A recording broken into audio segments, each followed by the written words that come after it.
not number, the saying, if you will. I love using like, kind of quirky humor like that. So satirical, I guess you'd call that. Yeah, might as well run with it.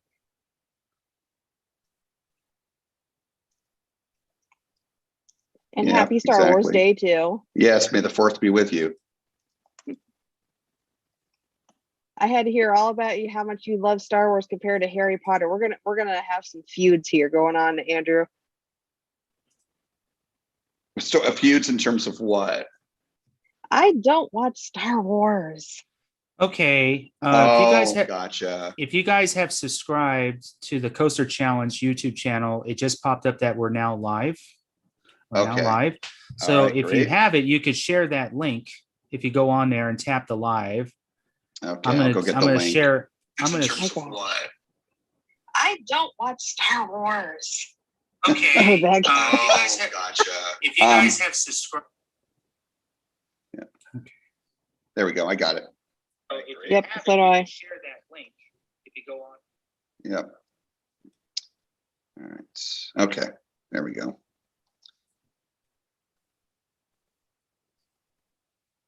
So David, is your audio on?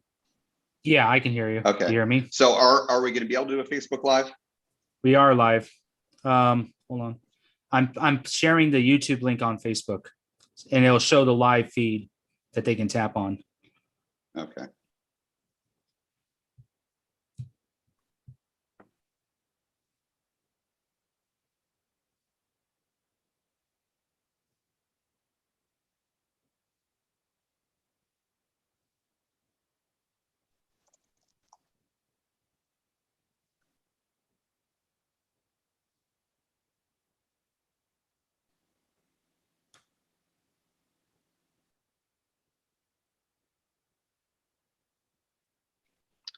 All right.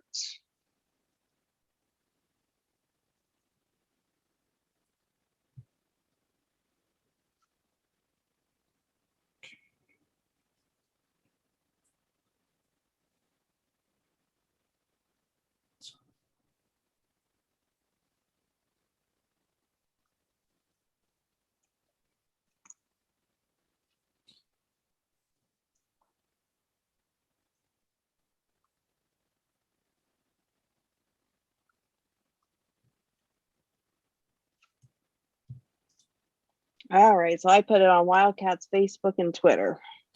Yep. Okay. Yep. There it is. I see it on the Coaster Challenge page. There's the link there. All right. All right. So David, all the questions will be coming in through YouTube, right? Yeah. Okay.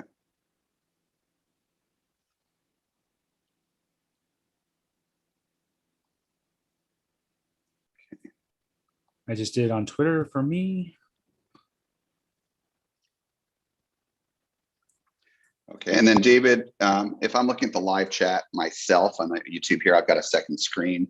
Will I see the questions as well, or only you see them? I think you might see them. They might be under the comments. Okay. Okay, we got one person on. Cooking with the Crazy Pop. Welcome. Oh, Nice. Butch. Hi, Welcome. Butch. Oh, you know that person. Oh, good. I know Butch. We have Steel and Wood Riders. Hello.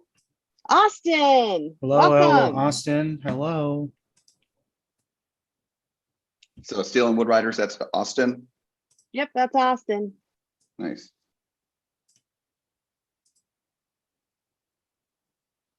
So we're about to have a major storm here. So I'm going to put my power walls to the test tonight. I should be able to stay on. So I You got my guys can battery see back up. you guys can see the top chats on YouTube. I can see live chat, top chat. Yeah. Okay, perfect. Because I have That'll be where the questions come in. Okay. okay. All right. We are So I doing guess good. we're about 4 minutes before official start time. So I guess we'll give other people some time to come. We got 3 people now. Welcome Hello, everybody. everyone. Hello. Hello. Welcome to our first live podcast interview. We hope you guys will participate. We have a very exciting conversation coming up. David, you're recording and on Zoom, or you haven't started yet? I'm going to start now. Okay. We got 4 now. welcome everybody. Welcome. Feel free to Hey, everybody. say hello in the chat, everyone, so know who you are. Please feel free to type in your questions, and Iva will be happy to, or Andrew and I will be happy to answer them. Yep, absolutely. Got a couple fun topics. Well, I'm ready to get started. Whatever works for you guys. Yep, I'm good. All right. Do you want to lead it off, David?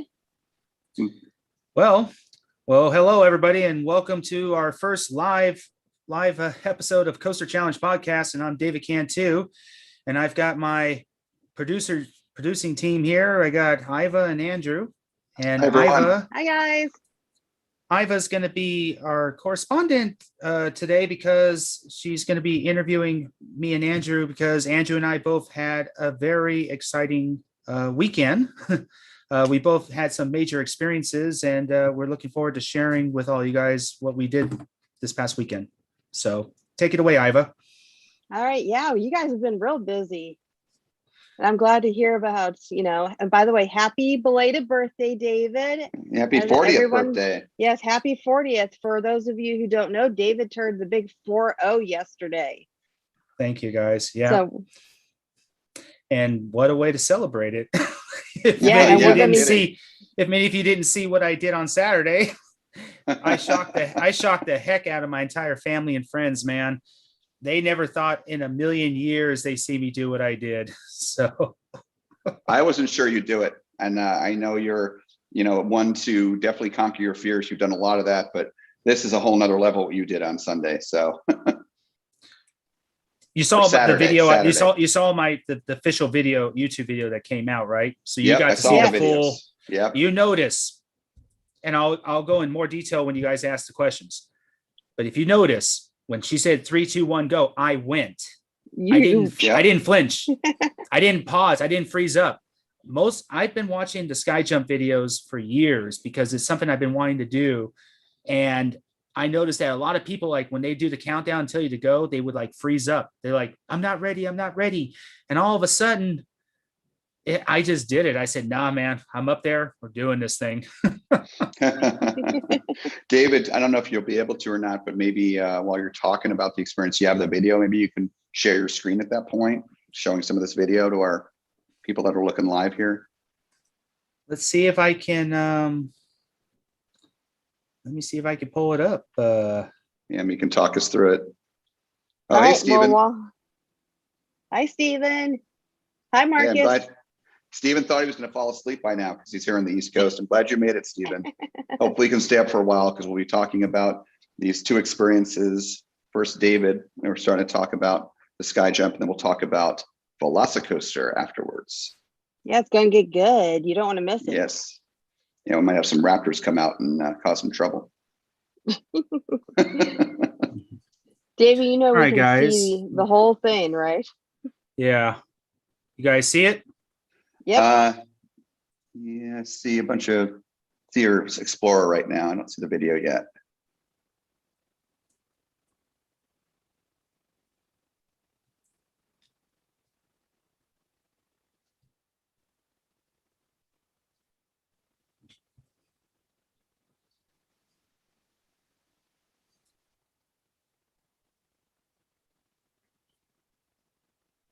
All right.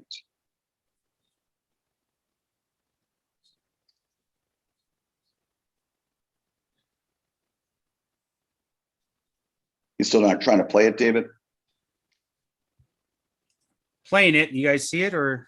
No. No. Do you have multiple screens? Do you have multiple monitors, David? Probably. You want to make sure it's showing the right screen.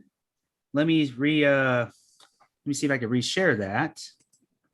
Let me pop up here really quick.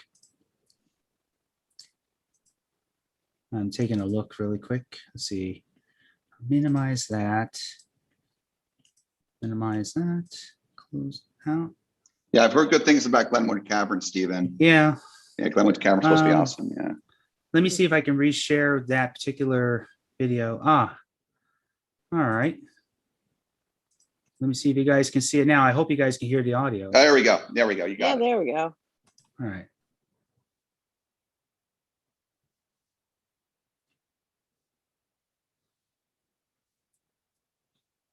Hey, Ian. Ian's on, David. He joined. Nice. Yeah, Ian. Hi, Glad you're staying Ian. up with us. Hello, Ian. Glad you're staying awake. Drink some coffee. A lot of So do people on we the want East to Coast have here. David play that now or wait till later when we talk Whatever you want about to do. Skyja? Whatever you want to do. Yeah. All right, so how have we kick this off then? Yeah. All right, so as everyone who's watching knows, the mission of Coaster Challenge is to face your fears. And of course, the biggest fear that all of us have to face every day is life. So life can present us with challenges every day, and it's our choice to face those fears, or we can make them overcome us. So whether it be you have a family member pass away, or you're getting ready to start a new job, or you're getting over your fear of heights by choosing to skydive, we require the absence of fear to survive. And if we could only step aside and trust in nature, life will find a way. And life definitely found a way just recently with Andrew, who was able to visit Jurassic World at Islands of Adventure at Universal Studios Orlando and ride the new Velocicoaster. Yes, I did. I have to ask Andrew, how many rides did you get in? So, and this is Scout's honor here, God's honest truth. I've ridden it 8 times, and before you guys in the chat or listen to the podcast later on think that I did the at Universal Studios Orlando. We got some feedback here. There we go. So before you guys think I used 8 different emails to register for the Pass-Holder previews, that's not what I did. Everything I did was on the up and up and legal. I can't talk too much about how I was able to ride it that way, but suffice to say, I was one of the first members of the public to ride it, and that was prior to Sunday's festivities with the first day of Pass-Holder previews. I did ride it twice on Sunday, once with my reservation, and second, I was with a group of 7 people. A bunch of my friends came in later in the day for an evening time slot, not in the dark, unfortunately. And there were 7 of them, and I was nice to the team member. I'm a nice guy. And I said, hey, the seat's going to be empty anyway because of COVID. Can I fill the 8th seat to make it an even, 4 rows? They said, sure, come on down. So I got to ride it twice on Sunday during previews, but I rode it 6 times before that. I've ridden it front and back all over. I feel very fortunate because of the situation I was in. Again, I can't give details due to non-disclosure agreements, but I have experienced this coaster extensively, and I'm looking forward to talking about it today. So good. I know I'm looking forward to riding in October with the rest of you guys. Definitely. Same here. Definitely, without just a doubt. just seeing all the outside shots and everybody who sends me videos, especially you, Andrew. You're always good at sending me videos. I'm still working on our Velocicoaster episode. Yeah, I kind of have to agree with you when you made your review, your rank of your coasters. I'm now nervous. It's like, is Velocicoaster? It's going to be between Iron Gwazi and Velocicoaster to see if Steel Vengeance holds its title with me as number 1. But so far, everyone has said Velocicoaster is in their top 5 or top 3 coasters, and that's impressive. I mean, the chatter is really huge. Well, Steel Vengeance is a beast, but Velocicoaster, you never can count out Velociraptors. They are as Universal says, apex predator. They are some of the smartest dinosaurs ever to exist, and they are coming for Steel Vengeance. And so I've heard from many people. Yep, sorry, go ahead. So would you say that Steel Vengeance is a beast, but Velocicoaster is an animal? I don't like to be too corny in life, but I have to agree, and we'll talk more in detail here, of course, pretty soon. Universal's marketing for this coaster has been stellar. And yes, it's a little bit corny and all that, but this coaster, it is the apex predator of coasters. This coaster is a beast. It is an enthusiast coaster. This is not your typical Universal or certainly Disney coaster. This is the most intense, forceful, and incredible coaster that has been built in a Universal or Disney park anywhere in the world. And I know I'm using superlatives there. I've been to all the parks all around the world, and there's nothing like it. And we are blessed here in Orlando with the coasters we have now, Velocicoaster, and the ones we're getting pretty soon, Iron Gwazi, Tron, even the smaller ones like Icebreaker, of course, and Guardians, Cosmic Rewind. This, I think, Velocicoaster, this is the tip. This is the kind of kickoff for the big game. And we're hearing the Super Bowl of coasters here in Florida for the next couple of years. It is insane what is happening down there. I can't wait. All right, Andrew, you ready to get down and dirty with some prehistoric dinosaurs? Always. All right, so your first question is, what was the experience like going through the queue line for VelociCoaster? All right, in the word, queue is amazing. So it's a few things I want to talk about here. So first of all, kind of the overall kind of aesthetic to it is very modern, gray walls, gray building. It looked like you're in Jurassic World. This is a Jurassic World themed ride, not park, even though it's behind the Discovery Center. But the inside of the building, outside the building, it's very modern, very chic. Lots of great, LED lighting, different colored lighting, and so forth. Music playing, of course. So first of all, that aesthetic is outstanding, and it meets and it matches Jurassic World, the Jurassic World movies. There are some really cool things to see in the queue. The first thing is the giant bronze raptor statues. I think there's maybe four, because 4 raptors in the statue there in the middle, and the first room that you go in the queue. And then as you dive and walk further back inside, it gets darker, of course, because there's no more outside light. And there's several more rooms that you go into. And each of these, I guess 3 other rooms basically before you hit the lockers, each have some interesting things. So one of those rooms has some nice Easter eggs. There's kind of like a bookcase behind some fencing, if you will. And there's a book by Ian Malcolm. There's a book by Dr. Grant, Dr. Sadler, so basically it's Jurassic World, but Jurassic World takes place after Jurassic Park in the Jurassic movies timeline. So all, the 3 main characters from the original Jurassic Park movies, they're in this universe, and they exist as it's dinosaur experts, Jurassic Park experts, and so forth. And they're going to be in the 3rd Jurassic World movie, by the way. All of them are going to be, and they're going to be major characters, by the way. I'm a huge fan of all these movies, can't tell. So anyway, so there's books by them in there, and so that's kind of a cool Easter egg. Probably one of the standout rooms, another room that's in there that you're going through. And I want to advise everyone that's watching, everyone's listening to the podcast later on, when you go to Universal and you go on VelociCoaster, even if it's still socially distanced and so forth, and they're not letting a lot of people in the queue at a time, which is what they're doing right now with pass holder previews, I have a huge word of advice for you.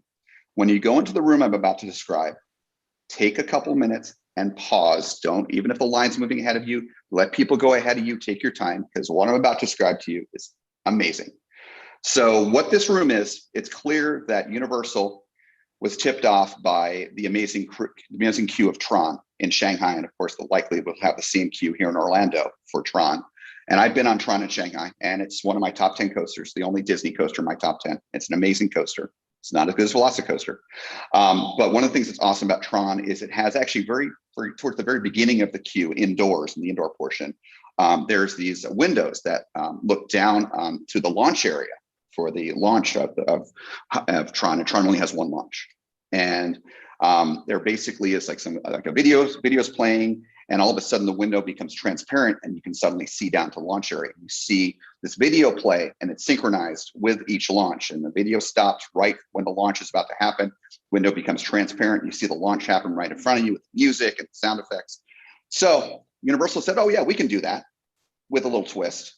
So in this very large room inside the queue, in the downstairs area, before you go upstairs for to actually go into the boarding station, there's a series of, 4 or 5 or so windows along a wall, flat wall. And normally speaking, when nothing's going on, you can see through them, and you can see there's a launch track, and it's the boost launch. It's the second launch of the ride, which is an amazing launch, by the way. We'll talk about more about that later. And again, normally it's transparent. And I saw what was going on when I first went on. I'm like, okay, well, I got to stop here. So eventually, of course, with each dispatch in the middle of the ride, that train will come through there and tearing through there for that boost launch. It's so exciting. And you see the train come through. I'm like, oh, great. You do a video or whatever. Well, something happens afterwards. We have raptors chasing the train afterwards.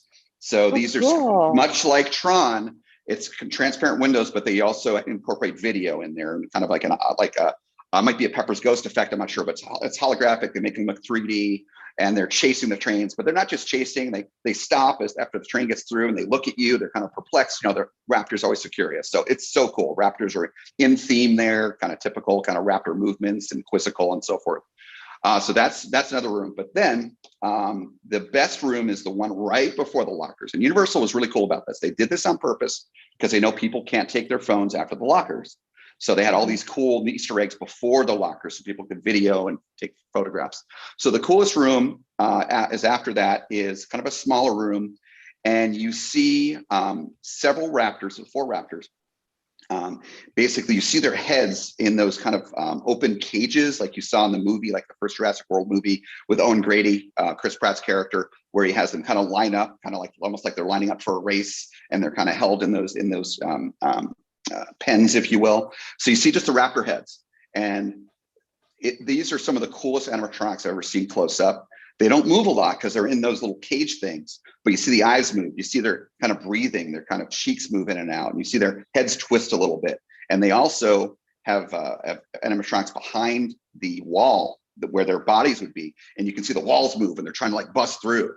And so all these little cool little animatronic and effects that are going on that are very realistic. I mean, is a very realistic looking, well, dinosaur, of course, there, Velociraptor. And all of them move, but especially there's 3 on one side and 1 on the other. The one by itself is the real featured one, so a little better lighting, and it moves more than the others, it seemed like, but it's really cool. Again, a great Kodak moment. The last Kodak moment you're gonna have before you get in the lockers. And the lockers, you guys remember, what was it? Yukon Striker. That was like the big deal. What was it, 2 years ago? Because they had the movable locker, the little pens that moved around, those buckets. Yeah. Well, this I is actually got a chance to ride it, so I know Nice. I know what you mean. It's the moving lockers with the bins. Yep. So this is this year's version of Yukon Striker. Okay. So the lockers, and Universal has awesome locker system. They're like the opposite of Cedar Point, where they try and nickel and dime you. These small size lockers at all the attractions at Universal are free. Completely free, and they're really cool. You don't have to use your fingerprint like you used to. Now you just scan your barcode, your ticket, or your annual pass on a little, light sensor, and it opens up a locker for you. And then when you come back, you scan your card again, and it opens your locker automatically. That's typical. That's been Universal for a while now. What's new about these lockers is they're double-sided. So basically, the lockers are basically kind of in like a U. Can I go around kind of a wall, and there's a space in between? And so you go around on the outside of the lockers when you first get there. You know, put your belongings in there as you're supposed to for the ride. No loose articles, of course. And then when you're done, you come down the stairs on the other side, on the inside along the lockers, and there's another set of doors and sensors and so forth on that side. And you empty the lockers on the opposite side of where you pick things up. So it makes it, because those of you who've been to Universal, like especially for the Wizarding World attractions, there's always commotion and all these people trying to get a locker and empty a locker, and it's hectic. This avoids all that. It's super clean and not hectic, and there's not as many. There's half the number of people basically. It's a brilliant system, and my hat off. I was wearing a hat. I tip it off to Universal for that. And everything they did with this ride is stellar. But that was a really cool little feature. And then you head upstairs after stowing all your loose articles, and there's one final section, basically a pre-show before you go to the boarding area.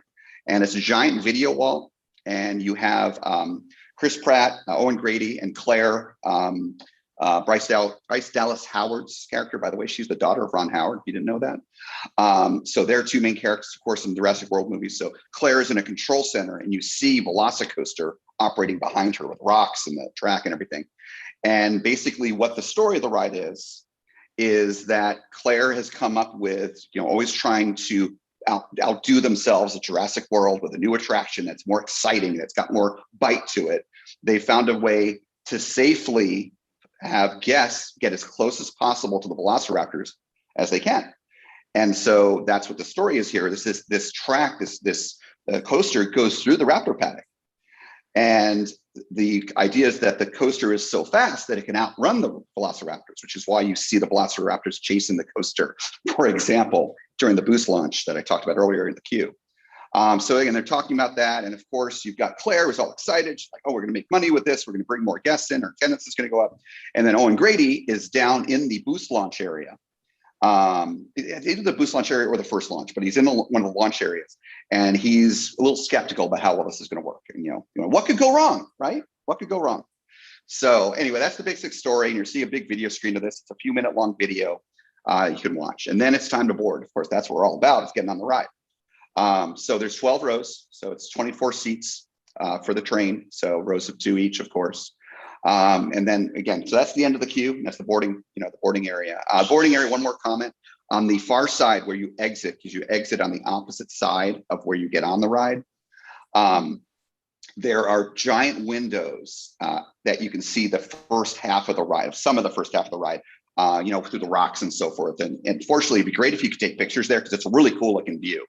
But you got your eyes, you got your memory, because you can't bring a camera in there.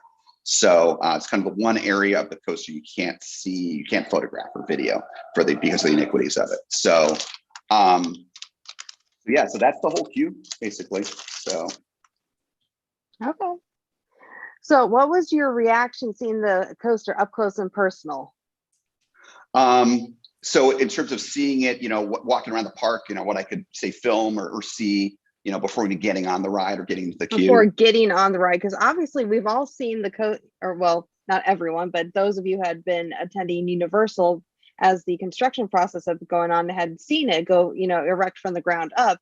But what was it like to actually finally go and see it in the queue line and everything and actually witness it firsthand, like right up close? Okay, yeah. So, and to clarify, to your point, Universal is, I would consider, my main home park here in Florida. I live in Orlando. It's the closest to my home, and it's my favorite. Universal Orlando Resort is amazing. I love Disney. I love SeaWorld and Busch and everything, but Universal is my jam. It's the best of everything. And I've been to the park many times. I've seen this coaster be built, this churro stand, or the landscaping project, as Universal originally was claiming it was 2 years ago. I've seen it come up, over the past couple of years, and I've seen it running and testing over the past few months. And one of my favorite experiences when I renewed my Universal annual pass, I did not have it active, did not have it pass, during the second half of COVID last year, just because of safety. But I got my pass going again, and first time came here was, I think, back in February, to Universal Orlando, and that was the first day they opened the bypass bridge.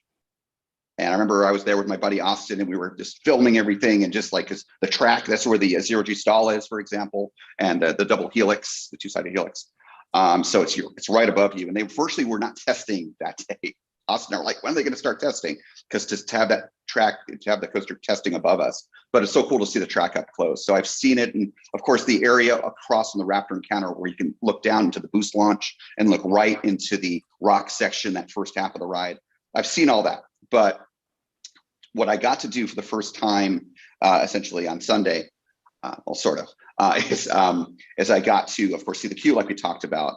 But I'm a huge Jurassic Park and Jurassic World fan. And by the way, much like Tron and that Daft Punk soundtrack playing throughout Tomorrowland at Shanghai, and of course on the ride, if part of the ride, you hear that Jurassic World, Jurassic Park, that John Williams amazing soundtrack in the land before you even get in the queue. But then seeing all the theming and seeing the Raptors and the animatronics and watching it launch with that cool thing with the Raptors following, it was just amazing.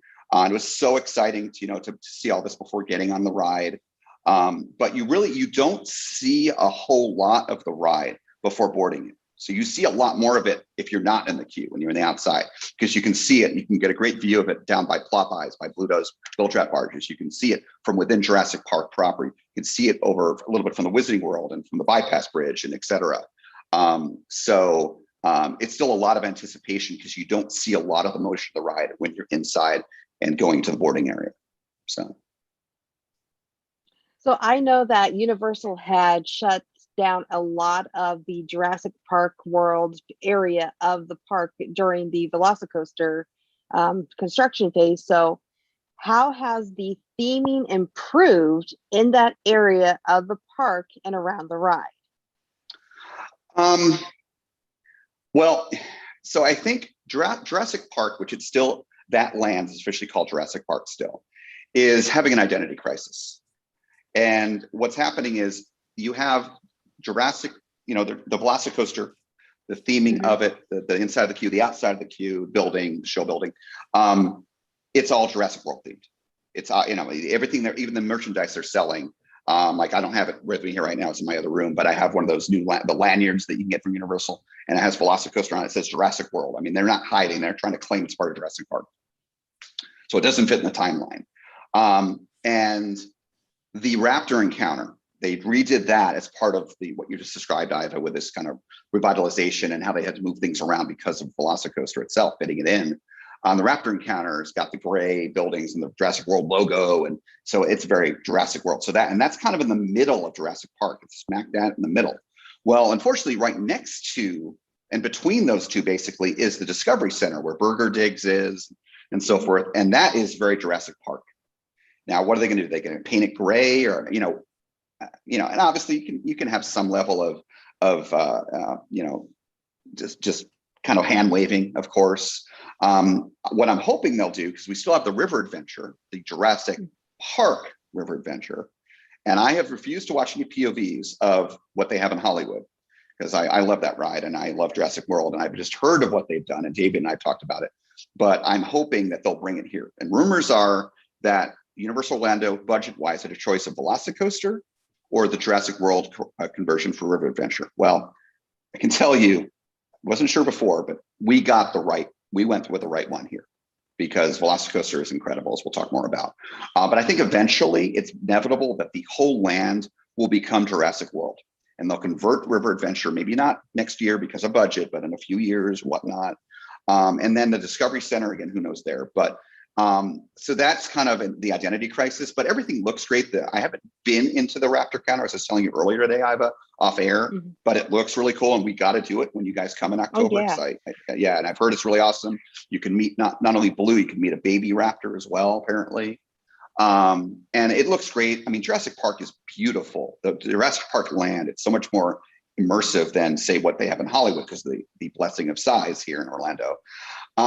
It's beautiful, it's lush, the landscaping looks good, and it is, we talked about life finding a way. Universal found a way, but we also have one of the famous quotes from the Jurassic Park movies. John Hammond, the creator of Jurassic Park, said, "Spare no expense."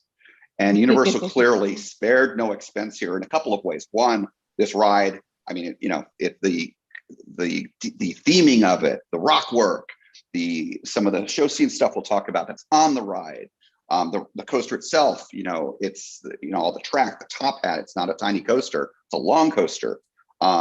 It was very expensive, clearly, but also it was not cheap for them, because they fit this coaster in so well. Looking back at how Jurassic Park is, it's amazing they fit this coaster in there, and they really had to do a lot of work cutting back into there and moving things around, and cutting down some trees and relocating trees and whatnot. And there's a lot of sections over water, over the bypass bridge. They did an incredible job. I would love to have been a fly on the wall in the meetings between Intamin and Universal Creative, and how they kind of went through the process of fitting this coaster in like that. But the mechanics, if you will, that this coaster adds to the land of the motions, the kinetics, if you will, is outstanding. And what I'm looking forward to seeing is being there at night and being on the ride at night, but also those blue lights on the coaster that that are on the trains. I mean, it's very reminiscent of Tron. Again, it's probably influenced by Tron again. It's awesome seeing that coaster run at night there, and then continuing to see that as I go back. So yeah, it's just the visuals are awesome. Yeah, and didn't they just open the new T-Rex photo opportunity too again that has been shut down? Yes, the Jeep with I've not done that myself either, but yeah, they do have that there. They put that back in there. They were able to bring that back in. They had to take things out for construction. But right. Pretty much everything that was there before is there now. It's just moved, and even more things like the photo encounter. So what was it like to experience the latest Vekoma roller coaster? Vekoma? Or not Vekoma, sorry. Intamin. I don't know why I said Vekoma. Okay. It's late. That's all right. So it is an Intamin. Intamin. And I'm sorry. So RCDB listed as a, let me see, I just have RCDB up. I was looking up it earlier. They refer to it as an LSM launch coaster model. I'm sorry. Mm-hmm. This is an Intamin Blitz coaster. That's what this is. So, but anyways, but yeah, it's an Intamin. So, so you would like to know what it was like to experience it, ride it? Yeah. Okay. Yes, what would you like to experience it? In a word, dumbfounded, speechless. Just, I had high expectations for this ride because Intamin's my favorite coaster manufacturer. My top 10 has a lot of Intamins on it. Suffice to say, has one more now. And you know, as this coaster was built, and you know, seeing it testing, and the blue lights and the trains were running at night, just looked awesome, and the track layout looked incredible. But I think where what exceeded my expectations is not really having a good handle on what that layout was going to be like to experience it, the forces, you know, the physics of it. And this ride exceeds all expectations in that most important way. And then the other little things, the theming that we can talk about, and some of the little, you know, the things that someone like a Universal or Disney would do that others wouldn't. You know, again, the rock work and the show scenes and whatnot, the audio and video effects and so forth. Those just are icing on the cake. It is my new number one coaster. It is Eclipse Maverick and Soaring the Dragon. And Hagrid's I think is now number 5. So 4 of my top 5 are Intamins, because Intamin is just knocking it out of the park. RMC, they're coming for RMC. They really are. And I would say that this coaster, I think part of why Universal went crazy with it with Intamin is this, I think, is truly Universal's apology for Dueling Dragons. Because Dueling Dragons was an unusual coaster. It was an enthusiast coaster. Mm-hmm. And you know, the issues with it, they didn't like how it fit in with Harry Potter. And they had stopped dueling because of the cell phones hitting people and all that unfortunate stuff. You know, what they replaced in Dueling Dragons with in the physical space, Hagrid's, which you guys are going to experience for the first time in the fall, is again, it's not my top 5. It's an amazing coaster, but it's not a thrill coaster. It's an amazing family coaster. It's the best mine train coaster on the planet, basically, but it's not a thrill coaster. And that's what Dueling Dragons was. So Velocicoaster, anyone who's still going to play, and I miss Dueling Dragons, ride Velocicoaster. You're not going to complain anymore. If you are, shame on you. So yeah, and I don't know if you want me to go into more detail on the layout of it and the kind of, you know, some of these reasons why it is my number one, and you know, the forces and how amazing they are. But it kind of to answer that question in a general sense. That's how I'd say what it's to ride. It's an amazing, incredibly forceful coaster with some amazing elements and forces and so forth. So I know that you were a huge fan of Maverick before you rode Velocicoaster. So yes. Did you feel like Velocicoaster had the best element compared to any other Intamin coaster you had rode before or similar to it? Yeah, so I love Maverick. What I love about Maverick the most, there's probably 2 things I love about Maverick. So one is I love the quick transitions on the ride. You know, Maverick is a horse-themed coaster. You're simulating riding a horse, a galloping horse, a fast-running horse. And so those kind of quick transitions that only seemingly Intamin can do really well, and really does, period, that has so many of those on Maverick to simulate a kind of horse kind of bucking around and not, you know, galloping around. They make me giddy, they make me laugh. And that's why Maverick was my number one. It was so fun to ride. And it just brought a smile to my face like no other coaster does. It's not the fastest, it's certainly not the tallest, it's a terrain coaster, but it's so fun. And but the other thing I love launch coasters. Yeah, I love Gigas, they're great, but I love launch coasters. Launch coasters are my jam. And the second launch, if you will, the boost launch on Maverick is a really fun, going through that tunnel and so forth. And I love that. But there's no comparison. Velocicoaster is so much more aggressive. You know, 4 inversions. The airtime that you experience on Velocicoaster is insane, absolutely insane. I've not experienced airtime like this before. Now, I've not been on Skyrush. I've not been on Steel Vengeance yet. I've been to both parks. I've been to Hershey Park. I've been to Cedar Point. Just not been there recently enough, and I need to. But it's for the coasters I've been on 337 coasters now, strict count on coaster count. And I've been on a lot of the world's best and world's fastest and biggest and, you know, Gigas and Hypers and all that, but, and inverting coasters. But for the ones I've been on, this is the best. And comparing Maverick to Velocicoaster, Velocicoaster is basically like Maverick's like granddaddy. You know, it's like it's the big boy compared to Maverick. And Maverick's still great. Maverick's still my number 2, but Velocicoaster is just so much bigger than Maverick, in literally and figuratively. But it's got that intimate pedigree, and there are a few of those kind of quick transitions. By the way, Hagrid's has it too. Hagrid's in the spaghetti bowl portion of the ride in the middle has some of those kind of fun helix and some quick transitions like that, where you go to the left, go to the right, very quickly. And I just always love that. But the thing that makes Velocicoaster so amazing is it because it's got some of that fun quick transitions and the interesting airtime. I laugh on it every single time I've ridden it, all 8 times. Been laughing, been smiling ear to ear. But then you combine that with the insane forces and the intensity, it's the best of both worlds. And all of that on a super smooth ride with amazing theming, the rock work, the audio video stuff that happens, the show scene in the beginning, and one of my favorite movie properties of all time. Holy cow. I mean, there's nothing bad I can say about this coaster.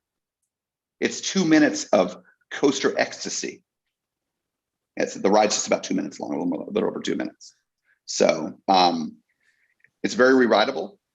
Again, like I said, it's very smooth. So people, I've been talking about the ride in groups on Facebook, and I'm part of some of the Universal pass holder groups, and people have been commenting, a lot of comments, people I don't know, of course, and people ask me, oh my God, is it too intense? Is it going to be rough like Rip Ride Rockit or Hulk?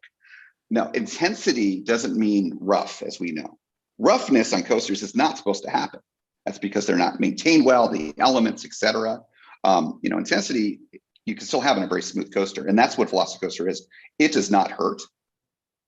It's very comfortable, but you just feel those awesome forces, during the ride, and then after the ride, you're feeling great. You've got that adrenaline and all that. So yeah, Maverick and Velocicoaster is no comparison. So, they say that T-Rex is, the king of the dinosaurs. So would you say that Velocicoaster is the king of the intimate coasters, and Maverick is like the small raptor then of the dinosaur coasters? I know I'm throwing some dinosaur analogies out there. Little stretch there. Well, if you think about it, as I recall, whether it be in Jurassic World, Jurassic Park movies, however accurate they are, about depicting these real beasts that existed millions of years ago. They're not fictitious animals. Now the one that the Indominus Rex, that's fake.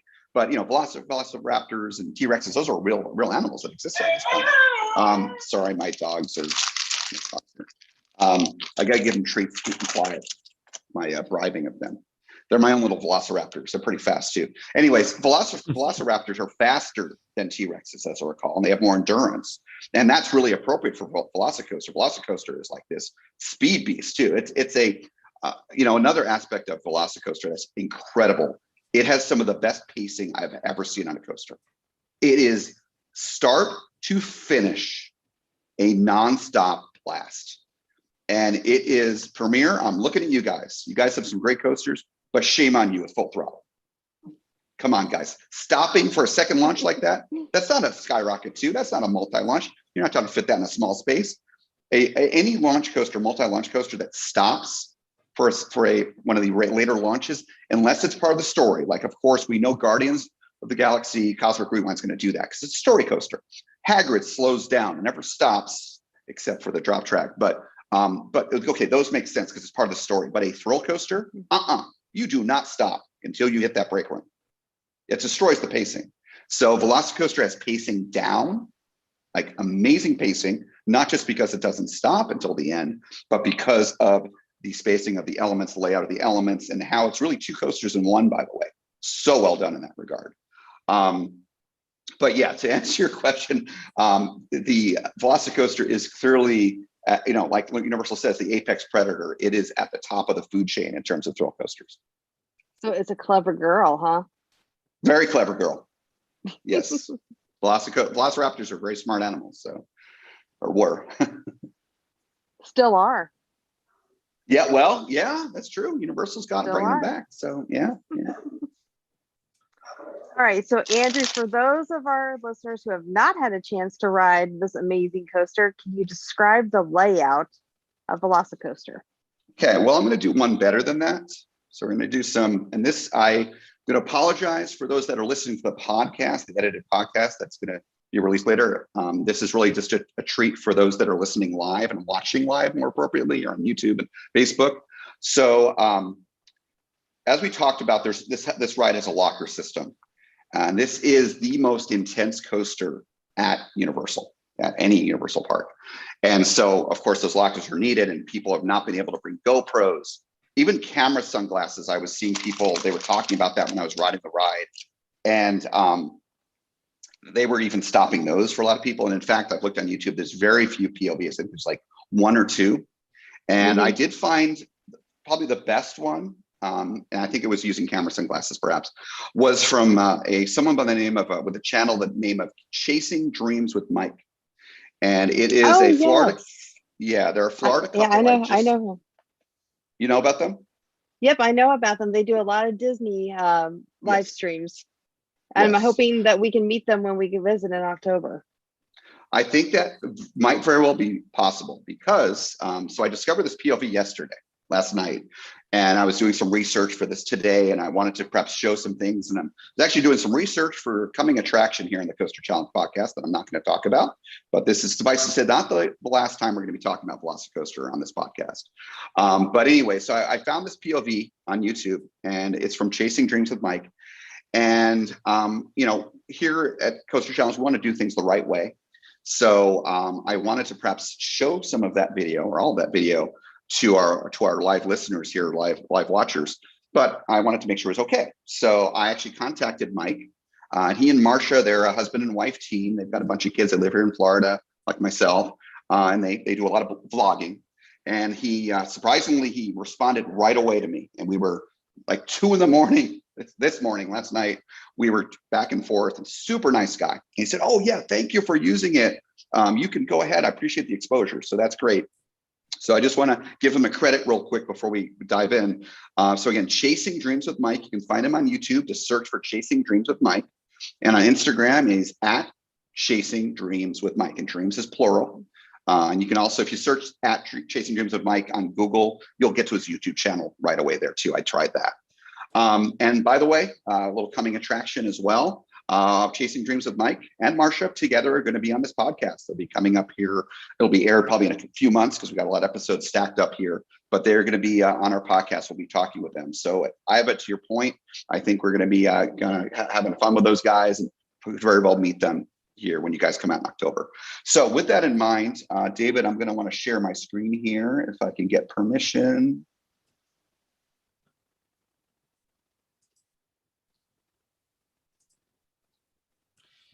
Should be able to have permission now. All right. So I'm going to share my desktop. Okay.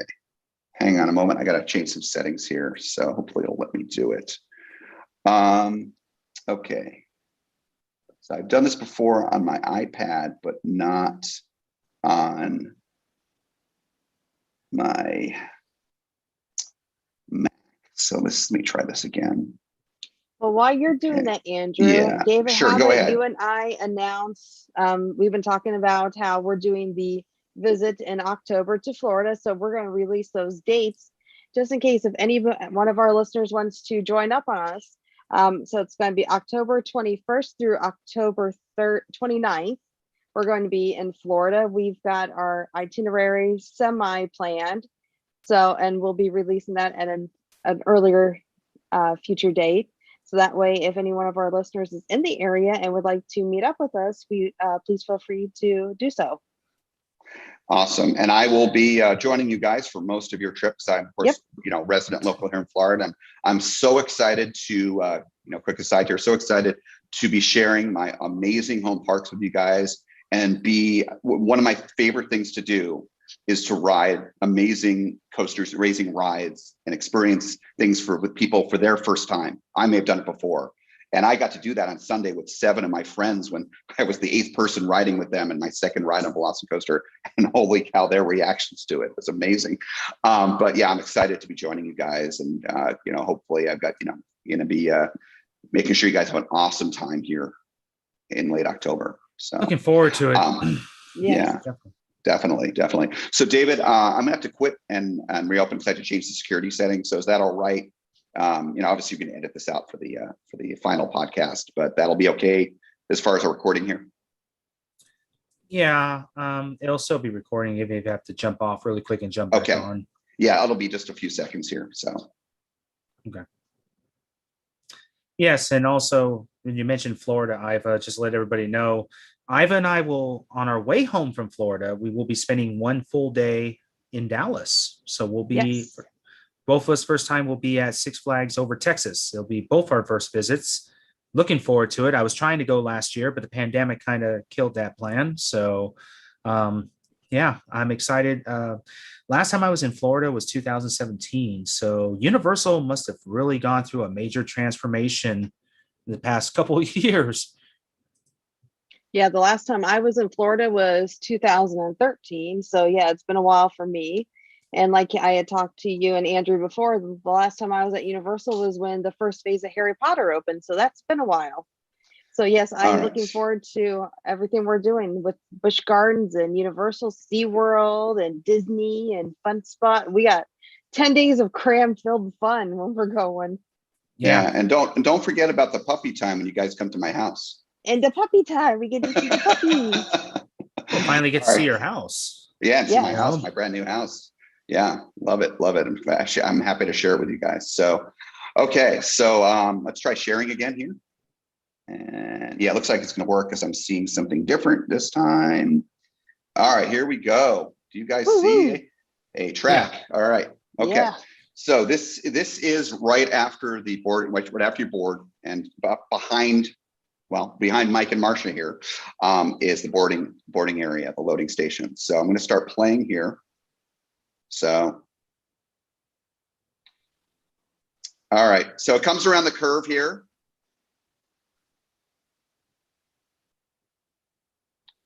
Okay, so this is the first launch. This is the shorter, the smaller launch, the slower launch, if you will, the 0 to 50 in about 2 seconds. So it's a pretty forceful launch, but it's nothing incredible for an LSM launch. You can see the smoke effects here, the fog effects. These are probably really cool at night. I've not been able to ride it in the evening yet where it's dark out. I rode it at about 7:30 p.m., which, this time of year is still fairly light out. But you also see on the left and right here, you see kind of these cages, okay, and the kind of the perforations. So what's going on here? And you're not gonna be able to see it well because the POV is fairly narrow. It's not a wide field of view, and however Mike recorded this. But these are raptor cages, and this is the raptor paddock. And the sides of these walls, they kind of vibrate like the raptors were inside, and you hear the raptors screaming, the raptor noises and so forth. And you hear Owen Grady, Chris Pratt talking to them and so forth. Now, I didn't notice until later, because I love sitting in the front where Mike and Marsha are sitting right now. But if you're in the back or in the middle of the ride, you see something else. These aren't just, physical effects that you see, and you see lights as well, flashing different colored lights. The lights on the train change too. The blue lights, they change colors, and they're different colors like red, I think, and green in here. But it's not just those kind of effects and the audio, the raptors, screaming and Owen Grady talking. There's some of these cages, there's screens, and you can see raptors moving around inside. So it's really cool. So again, it's not a major part of the coaster, but it's cool theming. It's what's in the shed, Universal Edition, basically. Okay, so anyway, so let's continue here. So you can kind of see some of the walls there. They're getting ready to launch.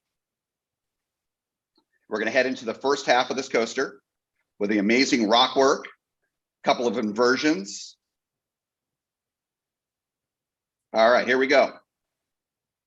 So we're heading up into the Immelman. Okay, now these two inversions, the Immelman and the dive loop. The dive loop is my favorite part of the first half of this ride. They both have some good floater air, some lateral air, a few lateral Gs. Immelman somewhat, but really the one I really loved is the next one here. So we go through the rocks, head choppers, and then there's the dive loop, which is just so fun because you're curving off to the left. It's not a vertical loop. So it is very, very much biased to the left side, to one side. You're literally falling out of this ride. Now here's the crazy thing. Intamin, and I guess Universal was creative and so forth. park ops, whoever's involved with this, they have been instructing the ride ops to staple people's seats. And I know people listening, people watching are like, oh man, that sucks. No, it is fine. I have been stapled every single time I've been riding this ride firmly, like almost not painfully, but I'm stuck in there. And even with you being stapled, you are falling out of your seat like crazy in this ride. It's insane. And the seats are really comfortable, by the way. The restraints are hydraulic restraints. They're not ratcheting restraints. They're a newer style restraint from Intamin, so they can stop at any position. So they're really flexible and infinitely positionable, if you will. But again, you're falling out of your seat in the dive loop here. It's so much fun.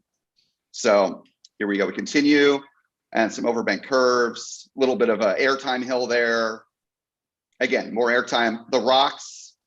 Okay, and there's a little bit of a swish there, almost not a quick transition, but again, a little overbank curve. So the rock work you see here is amazing. It's intricate, it's beautiful. And again, it gives you those head choppers. It gives you, those kind of, because you're going pretty fast. It gives you the illusion, of course, that you're going to hit the rocks. Of course, that's part of the point of it, but it's also beautiful. I can only imagine at night what this is going to look like. Andrew, Andrew, you hear me? There was a good question from M&M Amusements. Yeah. He's asking you, was it easy to get your hands up on this, or too forceful to be able to?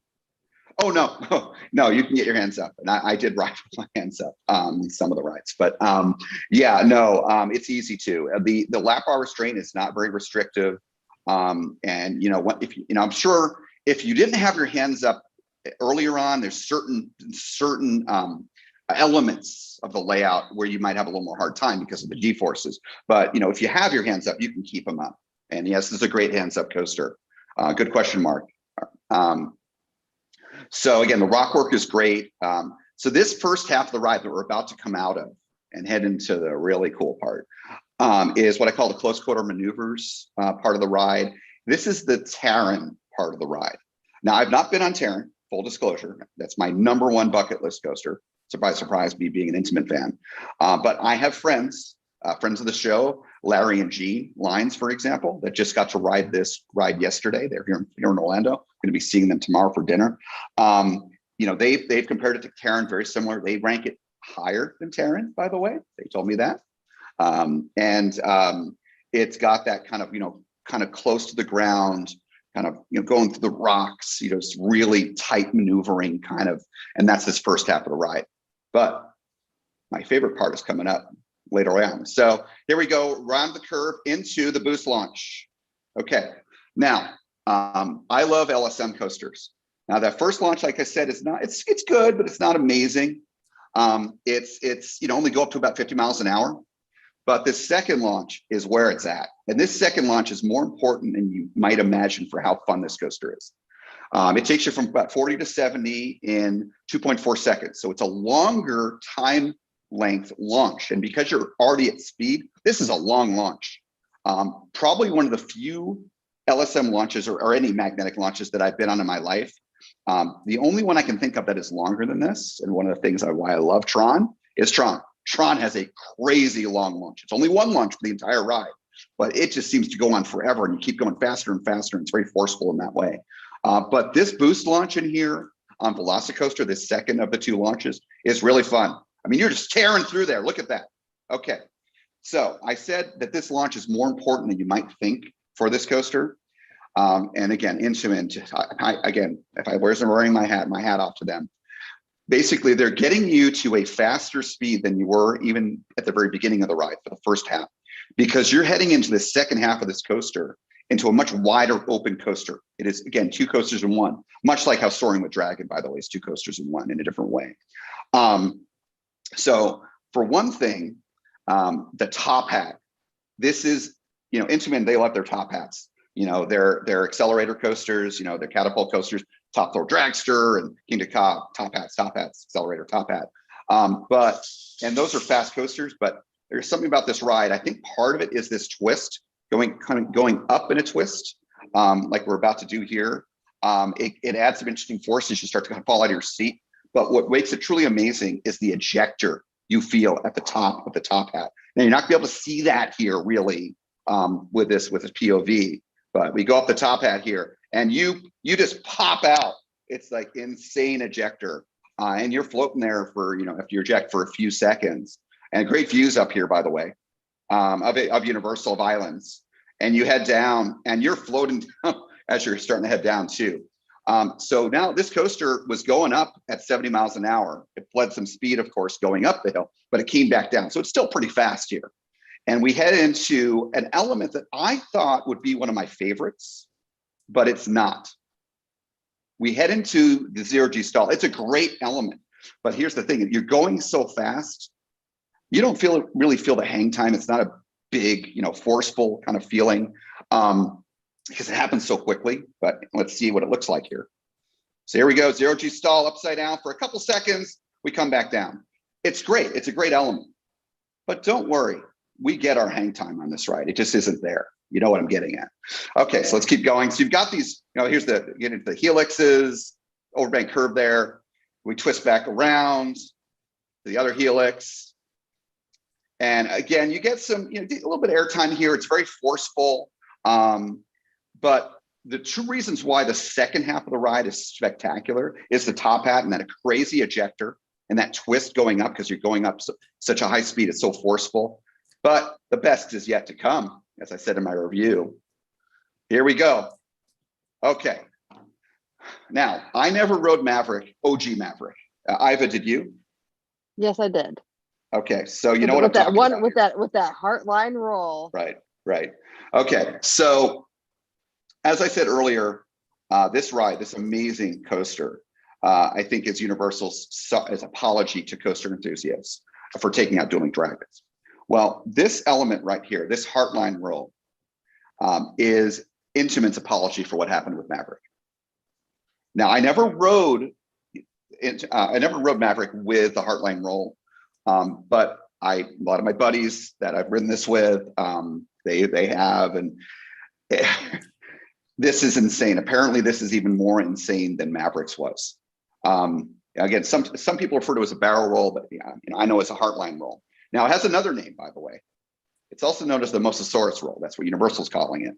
Well, I like to think that maybe they're eventually going to be true to the name of it. The reason why they're calling it the Mosasaurus roll is because the original plans for this coaster, apparently, rumors say, is that they're going to have a crazy big animatronic, a mosasaur, rise up out of the lagoon each time a train came through, as if it was going to get you as you rolled upside down there in that Heartline roll.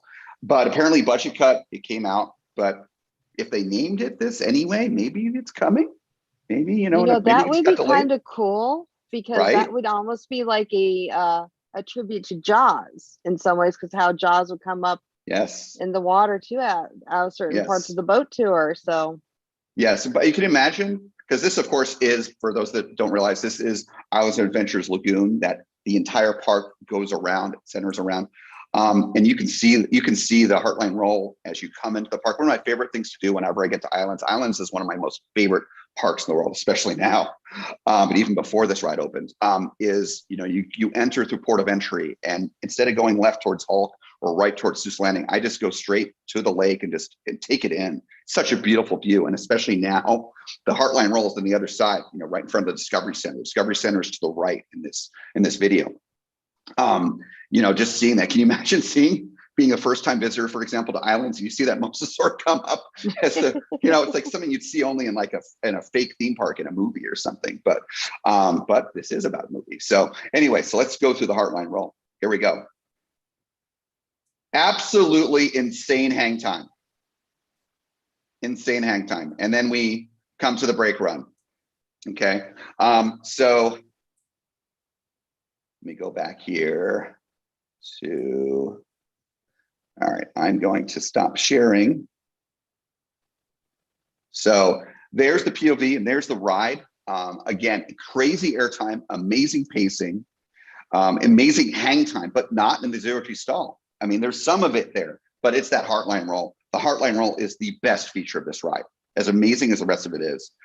Great, incredibly powerful boost launch, one of the best LSM launches I've experienced. And Intamin does do really good, powerful launches. The second launch on Volcano was amazing. I miss Volcano, but anyways, that was Intamin. So just incredible pacing, great elements. You're out of your seat even when you're stapled. Incredibly forceful, super smooth. You're giddy, you're laughing. This coaster is a true enthusiast coaster. This is not a universal coaster. It's an enthusiast coaster. It's going to be one and done for most guests, I think, for your typical families and things like that. But, people like us and, Taylor Bybee and, all the coaster enthusiasts out there, I heard Taylor's rode it a few times. You're going to want to ride it again and again. So I cannot wait for you guys to ride it. And I have to say, just overall, besides all the other amazing rides at Islands, when you have Velocicoaster, and by the way, Hagrid's is basically next door. It's just got Hogsmeade, a little bit of Hogsmeade in between Velocicoaster and Hagrid's. These two Intamin beasts, you've got I think what is the best family coaster in the world, mine train style coaster in the world, Hagrid's, and what is now my number one best thrill coaster in the world, Velocicoaster right next door. And not to mention Spider-Man being one of the best dark rides, Forbidden Journey being one of the best dark rides in the world. Bluto's, I think, is one of the best rapids rides in the world. Dudley's is a great log flume ride. And of course, Jurassic Park River Adventure is an amazing, boat drop ride. Shoot the chutes, if you will. Islands has amazing attractions. They're just knocking out of the park. And then comes Epic Universe. That's a whole nother story. But anyway, so that's what the ride's like. I cannot say enough good things about it. And I felt like, oh, am I wrong about this? Am I just, new ride? I'm just, I've ridden 8 times, so it's not like it's brand new now for me anymore. Everyone I talked to, my friends that I rode with, coaster enthusiasts, everyone's freaking out about this ride. Taylor, if you watch Taylor Bybee's video, oh my God, I thought he was going to have an aneurysm or something. He was crazy. This ride's just, exceeds all expectations. Just, I cannot emphasize enough. I don't work for Universal, but you guys watching or listening, get to Islands, get on this coaster. It's incredible. So just seeing that footage, I have to say, I feel like Disney's falling behind over there in Orlando, what Universal's doing. Yeah. They're building Universal's building a third gate, a third park. And Disney is putting in some good attractions, but my God, just seeing that Velocicoaster, I can't wait to ride that thing in October. And I'm just looking at what Universal's doing and what Disney's doing. Yes, I'm so blessed for getting Tron, and you guys are getting the Guardians of the Galaxy coaster, but those are new attractions in exist. I'm just amazed. Yeah, I feel like Disneyland is going to be getting more big projects than Disney World right now. Yeah. And I feel like Disney's falling behind. You're not the only one. I'm in these parks all the time. I have many friends, both near and far. It's what's fun about Florida is like you guys, Larry and Gene, great friends of mine. I see them a couple times this week. Having visitors come in from out of town because we've got these amazing parks. I see all the, friends from near and far and my local friends. I've got a lot of coaster enthusiast buddies that live here, like Austin, Mark, and Kaylin and so forth. But, all of us are saying the same thing. And I love Disney. I have a Disney annual pass, but it's just stagnant. They're opening for their 50th anniversary. They're opening Ratatouille, which is widely considered to be a meh ride. It's a clone. And they could have pushed Tron. They could have pushed Guardians to open. They could have kept going the construction, whatever case may be. But this is why, it's not just that Disney's falling behind. There's this thing I call the theme park spectrum. And you have, it works for everything. You have Six Flags and Cedar Fair kind of on one end. You've got SeaWorld and Busch and Universal towards the middle. And you've got Disney on the other. And on the one end, you've got, cheaper tickets, less theming, Six Flags and Cedar Fair. But your quick queue access, all that kind of stuff can be pretty pricey and all that. But overall, it's less expensive. The food's kind of meh, not as much table service restaurants and things like that. And as you come across, you get more theming, higher ticket prices, better food, better customer service as well. Theme park spectrum. Well, the problem with that theme park spectrum on the Disney side is the thrill rides. Six Flags, Cedar Fair have huge, crazy thrill rides. SeaWorld, Busch as well, somewhat. Universal's typically been, decent. And then Disney, forget about it. It's like, Rock and Roller Coaster, maybe, but not much, very few inversions, But now Universal, they have really been getting into the thrill rides but also increasing their theming. They're increasing their theming. Their food's getting better, more thrill rides, more innovation. their customer service has been over the top for me. I've been around team members a lot lately. They are as friendly and kind, as helpful as cast members at Disney. And I can't imagine, but Comcast and Universal Management, they're like, guys, Disney's, they're kind of falling behind here. This is our opportunity. We killed them with Potter, and we killed them again with Potter with Diagon Alley, and then Hagrid's. And they're just like, they're just like, it's Disney's getting destroyed. Heck, even SeaWorld's getting better. Yeah. SeaWorld, Busch Gardens, man. SeaWorld's investing in their parks. I mean, I love SeaWorld Orlando. I'm looking forward to Icebreaker as well. I mean, I'm glad to see more thrilling coasters coming to Florida, and I'm excited. I can't wait to get down there in October. So we had a question let's from answer Mark. some He questions. asked, how much is Universal Studios by itself as a park? You mean how much cost? I'm assuming how much the tickets are? I'm guessing that's what he means, is how much. Mark, I know that I myself just bought a season pass, and it was $325 for the one I bought. David, I know you got a different pass than what I did. Yeah, I got the second below from its top tier pass, and I think that was like $429 right there, and that didn't have any blackout dates to my understanding. So I found it to be cheaper for me to get the annual pass than just getting a couple of day tickets for only going for a couple of days, because it's good for a year. So if I can make it where I can go to Universal twice in 1 year, make 2 Florida trips out of it, then I've made my money on the pass. Yeah, I have the Premier annual pass. Again, I'm a local plus Florida resident. You save like $100 off the passes, compared to out of state. I paid about $650 for mine, a little more with tax. And with the Premier, that's another thing, Universal, hats off to you again. With the Premier level pass, and you can buy those, I believe it's out of state as well. You get an amazing benefit, which is Express after 4. So you get to use the Express lines anytime after 4 p.m., any day of the week, for free.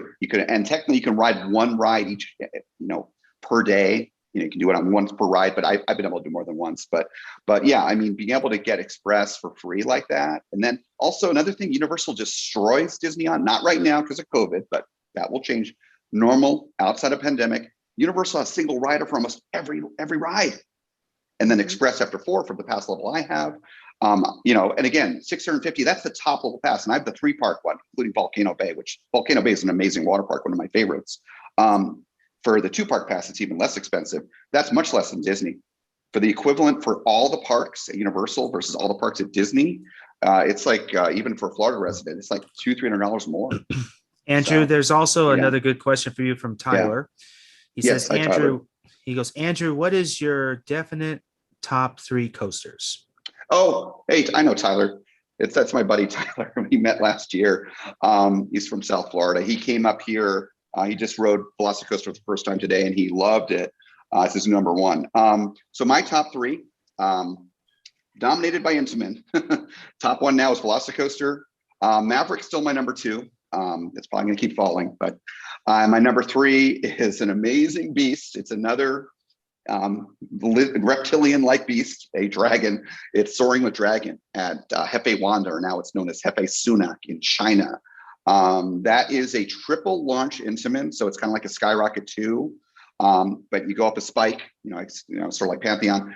And it's my understanding, it's the fastest multi-launch coaster in the world. It is faster than Pantheon. It's something like 76, 77 miles an hour after the second and last forward launch as you go through the rest of the ride.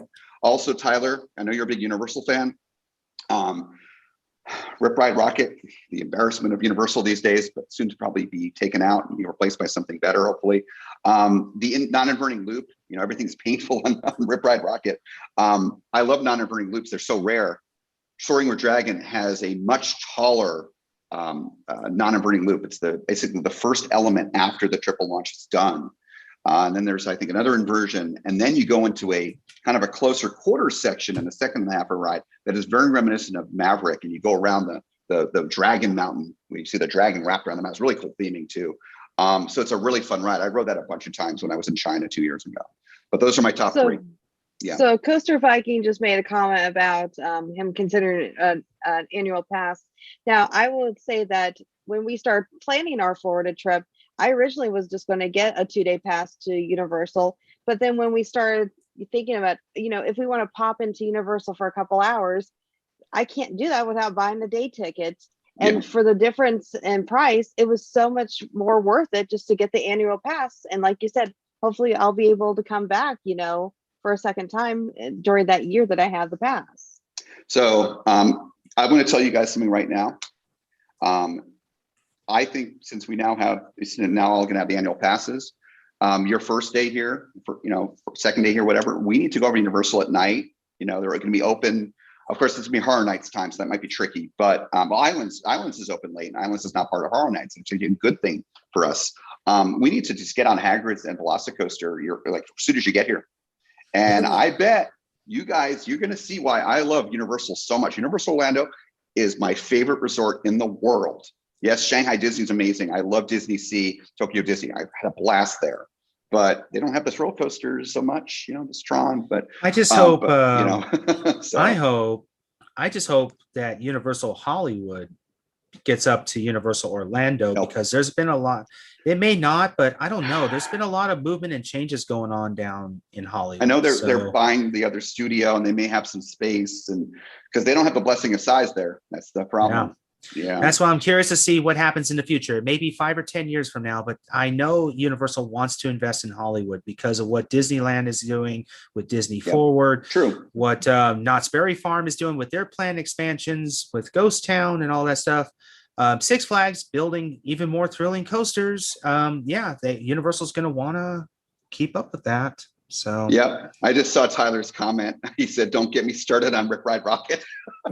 Rip Ride Rocket is what I guess was the last attraction before Comcast came in. The last, pre-Potter, where Comcast really started taking over. Rip Ride Rocket is. I will ride it with you guys. I won't ride it. I already rode it. You wouldn't ride Rip Ride Rockets. Yeah, sorry guys. I'll say it right now. It's a nut crack. The nut crack. Yeah, it's that's cracker for me, man. Yeah. I can only imagine what it'd be like with over-the-shoulder restraints. Thank God it doesn't have those. But I can't talk about why, but I had to ride that once about like a dozen times, and it was almost like a torture experiment. Like in a row, by the way. Anyway, that's another story. But I will ride it once, just because, like I said, it's been a while since I've been to Universal. I'll ride it. That will be it. I'll ride it one time with you, Iva. Okay. I'll ride it with you guys. I'll ride it one time with you. One time. But there's so many. If you see me, bending on my knees down, then you know why. So.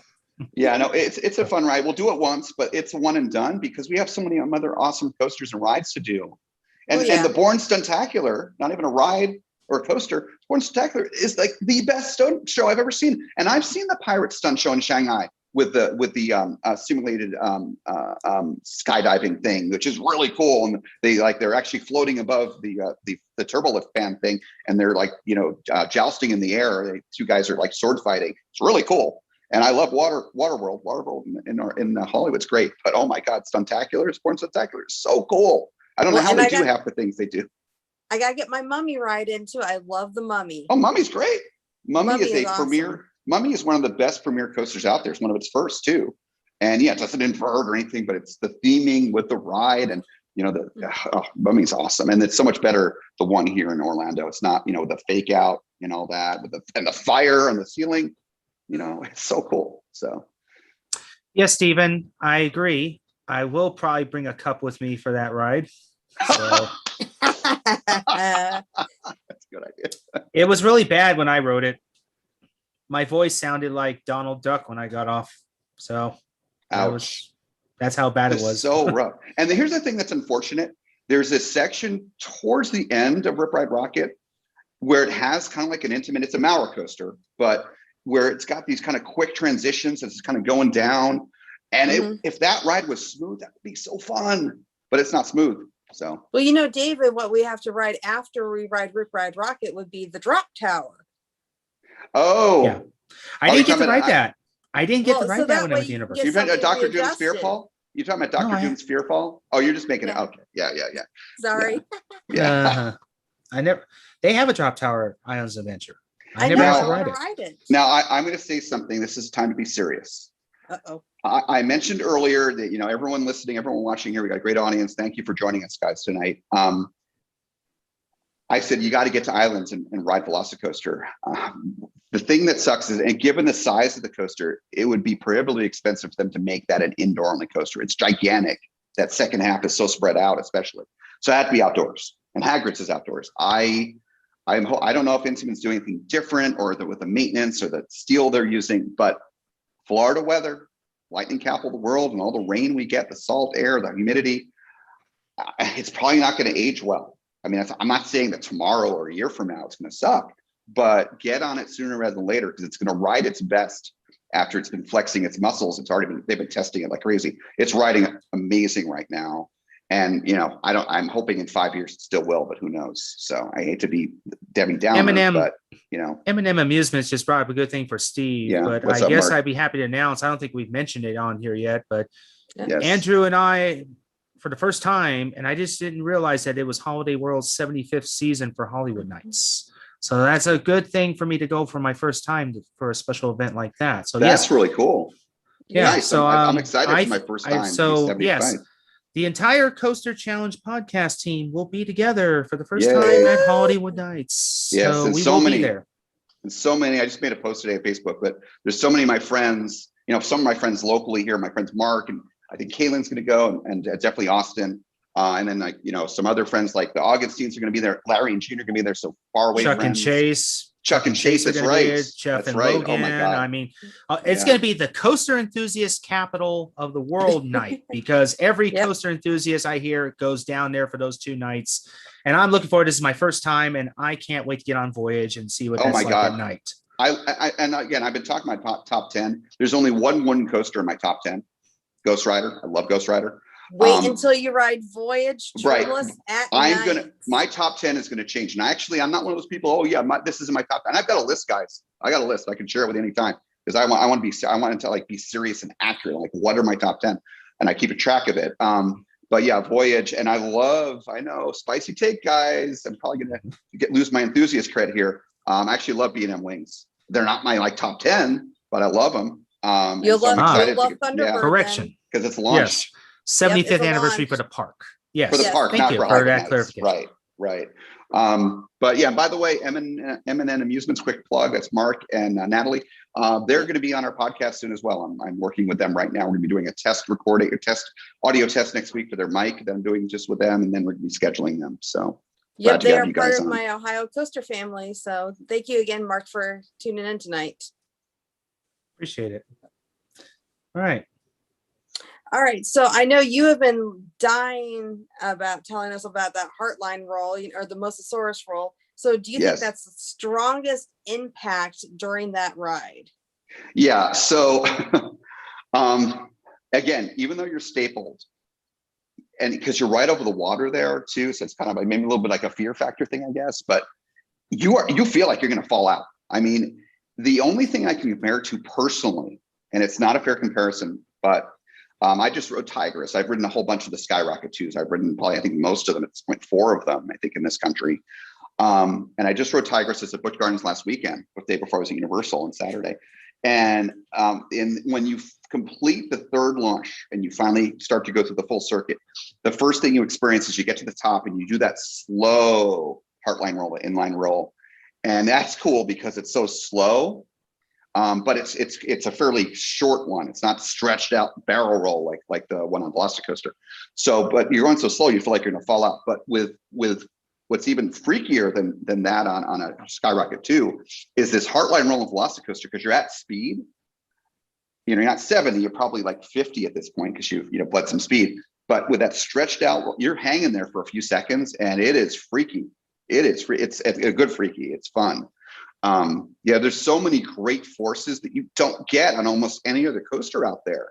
And I think that's why, I mean, again, I've not ridden Steve yet, but I need to. But I've had friends who have been on, Steel Vengeance, and they like Velocicoaster better. It's not about being the tallest, the fastest, the longest ride. Velocicoaster is not as long as Steel Vengeance. Like, I think it's half the length and time. It's about a little more than a 2-minute ride, but it's quality over quantity. So it's about how fun it is, the forces, the uniquity of those forces and the airtime. And this ride, it's not just your typical, like bunny hop, airtime hill airtime. It is lateral air. You got that crazy ejector though at the top of the top hat, and then the hang time. Very few coasters have hang time. So. Mm-hmm. Well, I have the next question you've already answered for me, which was, how's it rank in your top 10? It's number 1 right now. So right. Have you had a chance to ride it in the day and night yet? Oh, so I freaking love this coaster so much. I didn't think I was going to. I thought it was gonna be, fun. It's Universal Thrill Coaster. It's gonna be fun. So I'm going to be getting on it at night pretty soon. The only reason why I haven't done it yet is because I can't, it's at reservations. I am waiting. And everyone listening and watching, you guys that aren't locals or not pass holders, y'all got to be waiting with bated breath here. Because what's going to happen? Here's the question. So tomorrow, Wednesday the 5th, my understanding is that's the last day of reservations for pass holders. Well, the ride is not officially opening until June 10th. Yep. So what's going to happen for more than a month? Now, Universal, more so than Disney, certainly Disney doesn't usually do this. Universal does theatrical rehearsals. Now that's technically what they're doing. They're doing pass holder only by reservation, what they call theatrical rehearsals or soft openings. My guess, because Velocicoaster is running great. By the way, for those that are wondering, when I rode it on Sunday, both times they were running 2 trains. But a quick aside, actually, a really important one as part of this. This ride is a capacity beast for a couple of reasons. One, because of the multiple launches, it's the effective block system with that. They have 5 trains for the ride apparently, and they can run 4 at once. And I can't talk about that. But anyway, but they have 4 trains that they can run at once. And when they're running it like that, it's a capacity beast. Part of also why it's capacity beast, just a simple lap bar. No comfort collars like Skyrocket 2s at SeaWorld Busch Parks, no seatbelts. And those restraints, they just come down really easy. Again, they're hydraulic, they're comfortable.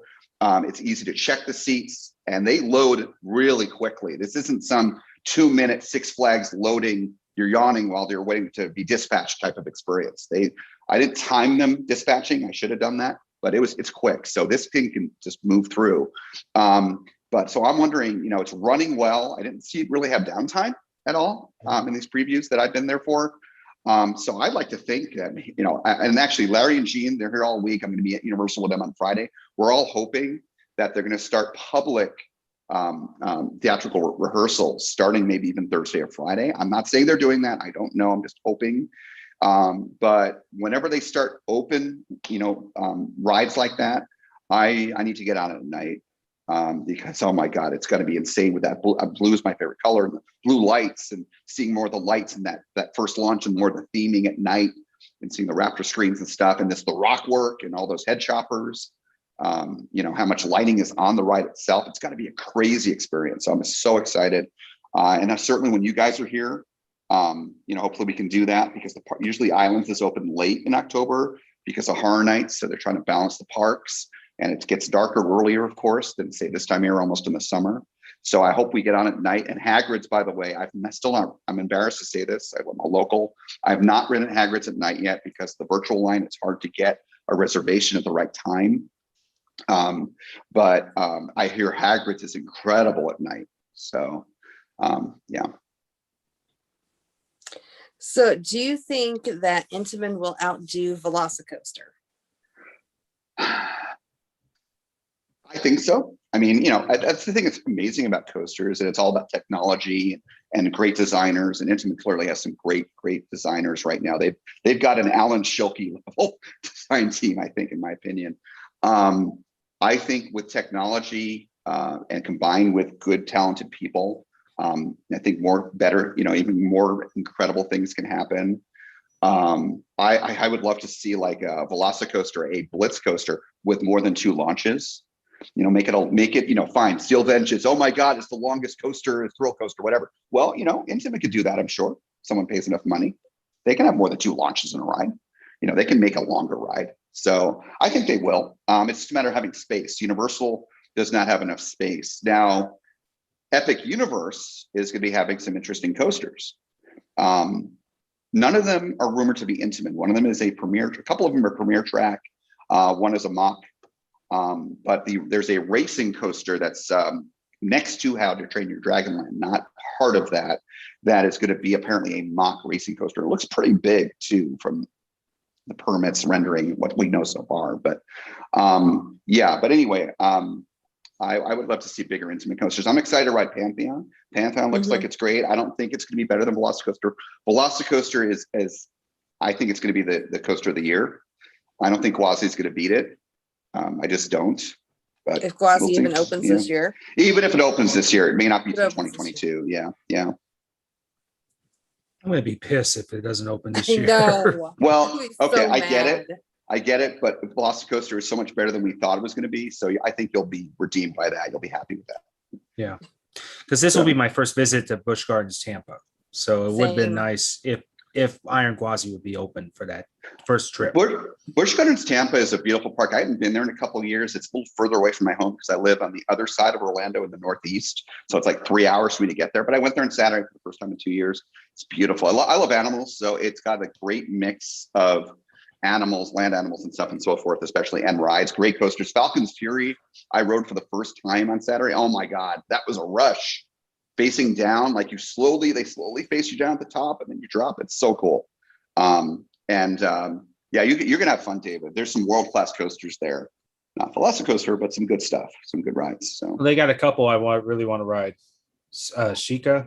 I really Sheikah, want to ride. Sheikah is one of my favorite dive coasters. It's up there. It's got actually a section of it that is reasonably forceful for, you know, Yeah, I've been on so far I've only been on 2 B&M dive coasters. That would be Valravn and Griffin. And I actually Griffin's my like Griffin. favorite.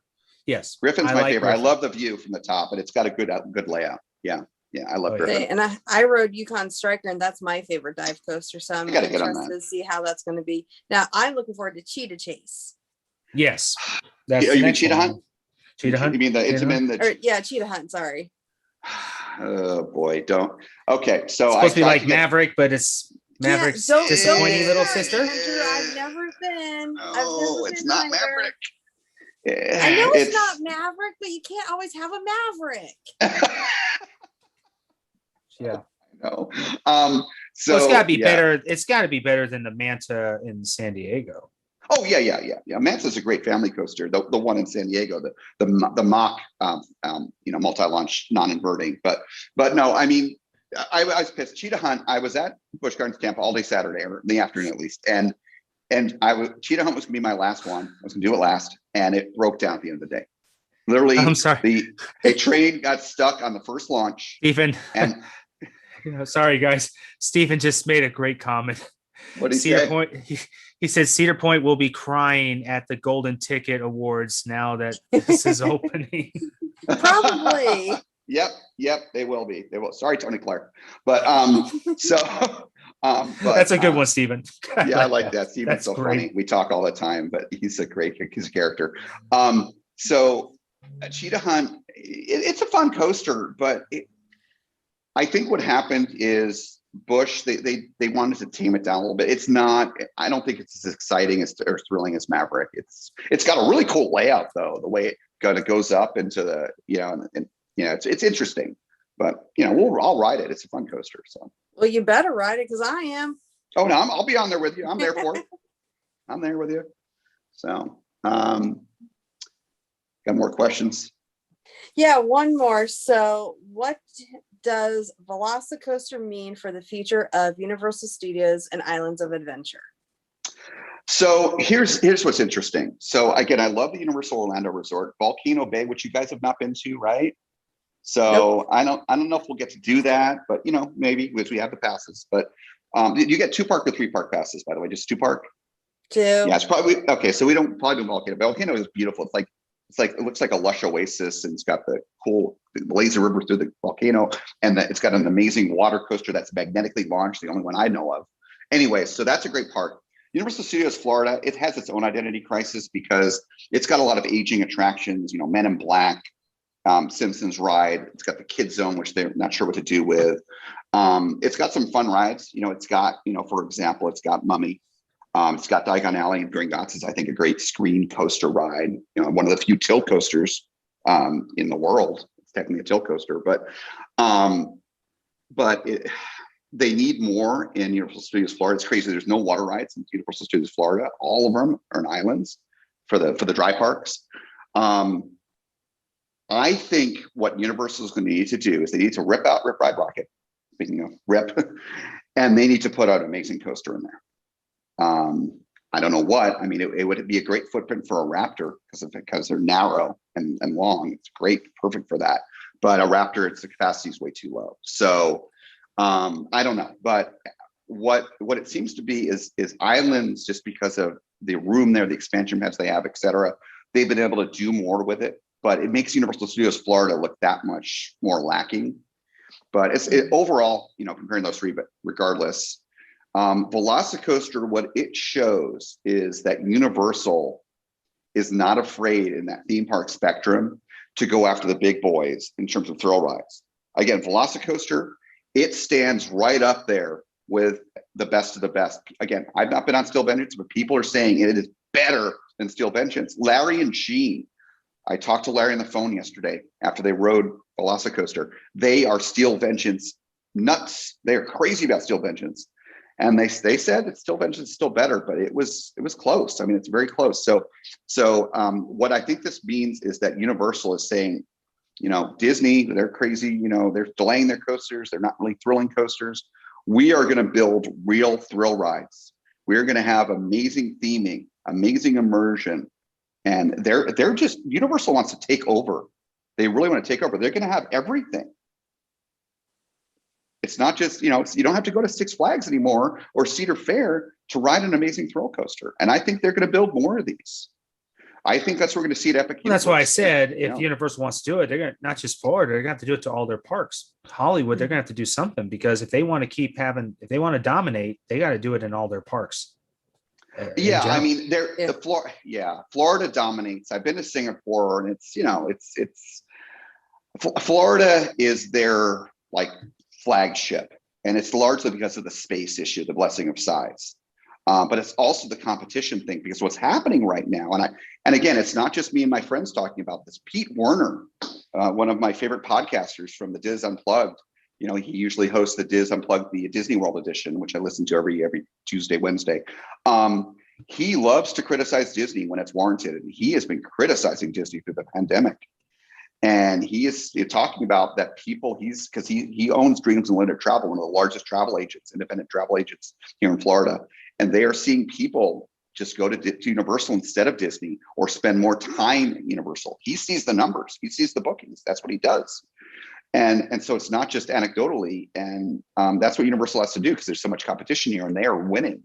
Hollywood, like you said, David, there's more competition, but they have major landlock and size issues, space issues. And that's why it's interesting what you were telling me about how there's some action going on between the different studios, where it looks like Universal's buying that old Warner Brothers. We're looking to see, so Warner Brothers has its historical ranch lot off of Hollywood Way in Burbank, which is not far from the main Warner Brothers studios. Universal used to own NBC Studios in Burbank. It was one of the biggest studios, along with Warner Brothers and Disney Studios. Well, when GE owned Universal, they were dumb enough to sell NBC lot to an independent studio company, which is now called Burbank Studios. And Comcast and Universal are kicking themselves in the butt right now, because they could have used the NBC studios to move their production for Universal over there and had a lot more space for the park. Well, Warner Brothers bought the former NBC studio lot, and they're building this massive skyscraper along with keeping all the sound stages, and they're adding more to that lot. But in order for them to get approval of that, the city of Burbank told them they have to sell the Western studio lot, which is a huge lot. Now, it's a historical lot because a lot of great TV shows and movies have been filmed. It's Warner Brothers Ranch studio areas where all the Western movies and everything has been filmed. Forest area, like from Jurassic Park, Universal used part of Warner Brothers Park for that.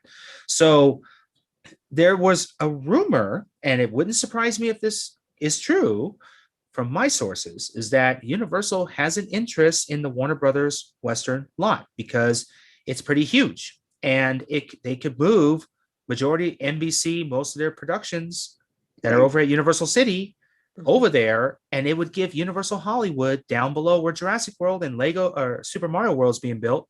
They will have a lot more real estate space.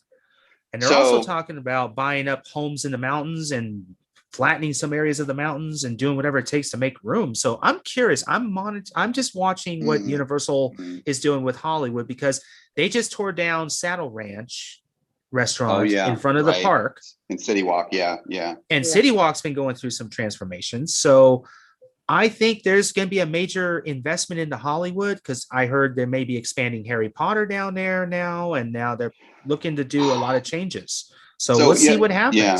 There's been rumors of Diagon Alley or some flavor of it coming to Hollywood, and I know Diagon Alley pretty well because I'm there a lot. I love Diagon Alley. Oh my God.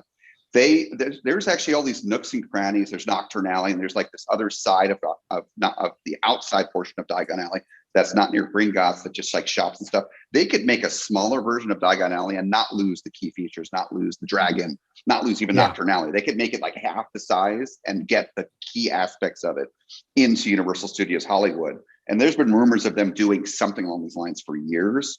I think, David, I think it makes sense because they've been taking away more and more sound stages in the lower lot, just getting rid of them. And so if they have another studio a few miles away that they can use and just have more sound stages there, sound stages are not special. They could have more space in the lower lot. The lower lot could become as big as the upper lot, and they could fit coasters down there, fit more Harry Potter. So I bet that's what they're going to do, because Universal Hollywood is a great park. I used to spend a lot of time there when I lived in California. I had a pass and everything. It's not Orlando, and it's like, how Disneyland is not Disney World. It's just, you don't have as much, but yeah, there's opportunity there. I think you're onto something, David. That's what I'm telling everybody, and everybody that's watching or listening, watch Hollywood, because you're seeing what's going on in Orlando. Hollywood's going to be next, because Disney's making major moves in Anaheim, big moves. Okay. Yeah. And so is Six Flags, and so is Knott's, and SeaWorld San Diego's even on the move on things. So there's a lot of things happening in the California park. Disney, especially here, they're moving on to the future here. Yep. That Disney Forward project is amazing. I mean, about freaking time. Hallelujah. It's like, yay, finally, a major expansion. And here's what's interesting. There's some interesting things about Disneyland Forward. We talked about this, little inside look in the podcast here. The episode that we just released on April 30th, very timely with the grand reopening, finally for more than a year of Disneyland. We had David and I had a great discussion with Bernie and Dee and Sarah from Kidult TV, and they're big Disney fans, and we were talking about Disneyland Forward a little bit. There have been rumors for years that Disney was going to finally build that crazily rumored and often discussed third gate for Disneyland Resort by going across Harbor Drive and buying out like Captain Kidd's Buffet and all these kind of sketchy motels that are there and restaurants and stuff, and also buy out. There's a small mall over there that's changed hands so many times and doesn't do well, and basically buy out that whole area and have a bridge over there, or tunnel or whatever, and have a third gate over there. But that's not what Disneyland Forward project is. The Disneyland Forward project effectively is taking the block, the giant rectangle, basically, it's almost square, that is Disneyland California Adventure, and filling in every little nook and cranny, every last little surface parking lot and backstage areas, pulling that all out and expanding California Adventure and Disneyland, those two parks, and making them bigger, which is brilliant, because those parks, especially Disneyland, hits capacity all the time. And here we are with COVID with limited capacity. Not to say, Disneyland Forward's not going to be built for years, so hopefully we don't have anything like COVID then. But, their parks, they need more space. Now, here's the thing that's cool, everyone that's listening and watching. So Disney, one of the things they do more so than, say, Universal tends to do, unique things with their big thrill rides and coasters. They tend to repeat their screen rides a little bit, but like Fast and Furious. But Disneyland tends to do the Six Flags thing a little bit. They buy multiples of certain rides, and they theme them, and they put them inside and whatnot. And one of the more recent examples of that is the booster bike, if you will, motorbike coaster from Vekoma, which of course is Tron. And all of the rumors, all of the, lots of evidence is that they bought 3 of them. 3. Well, we have Shanghai.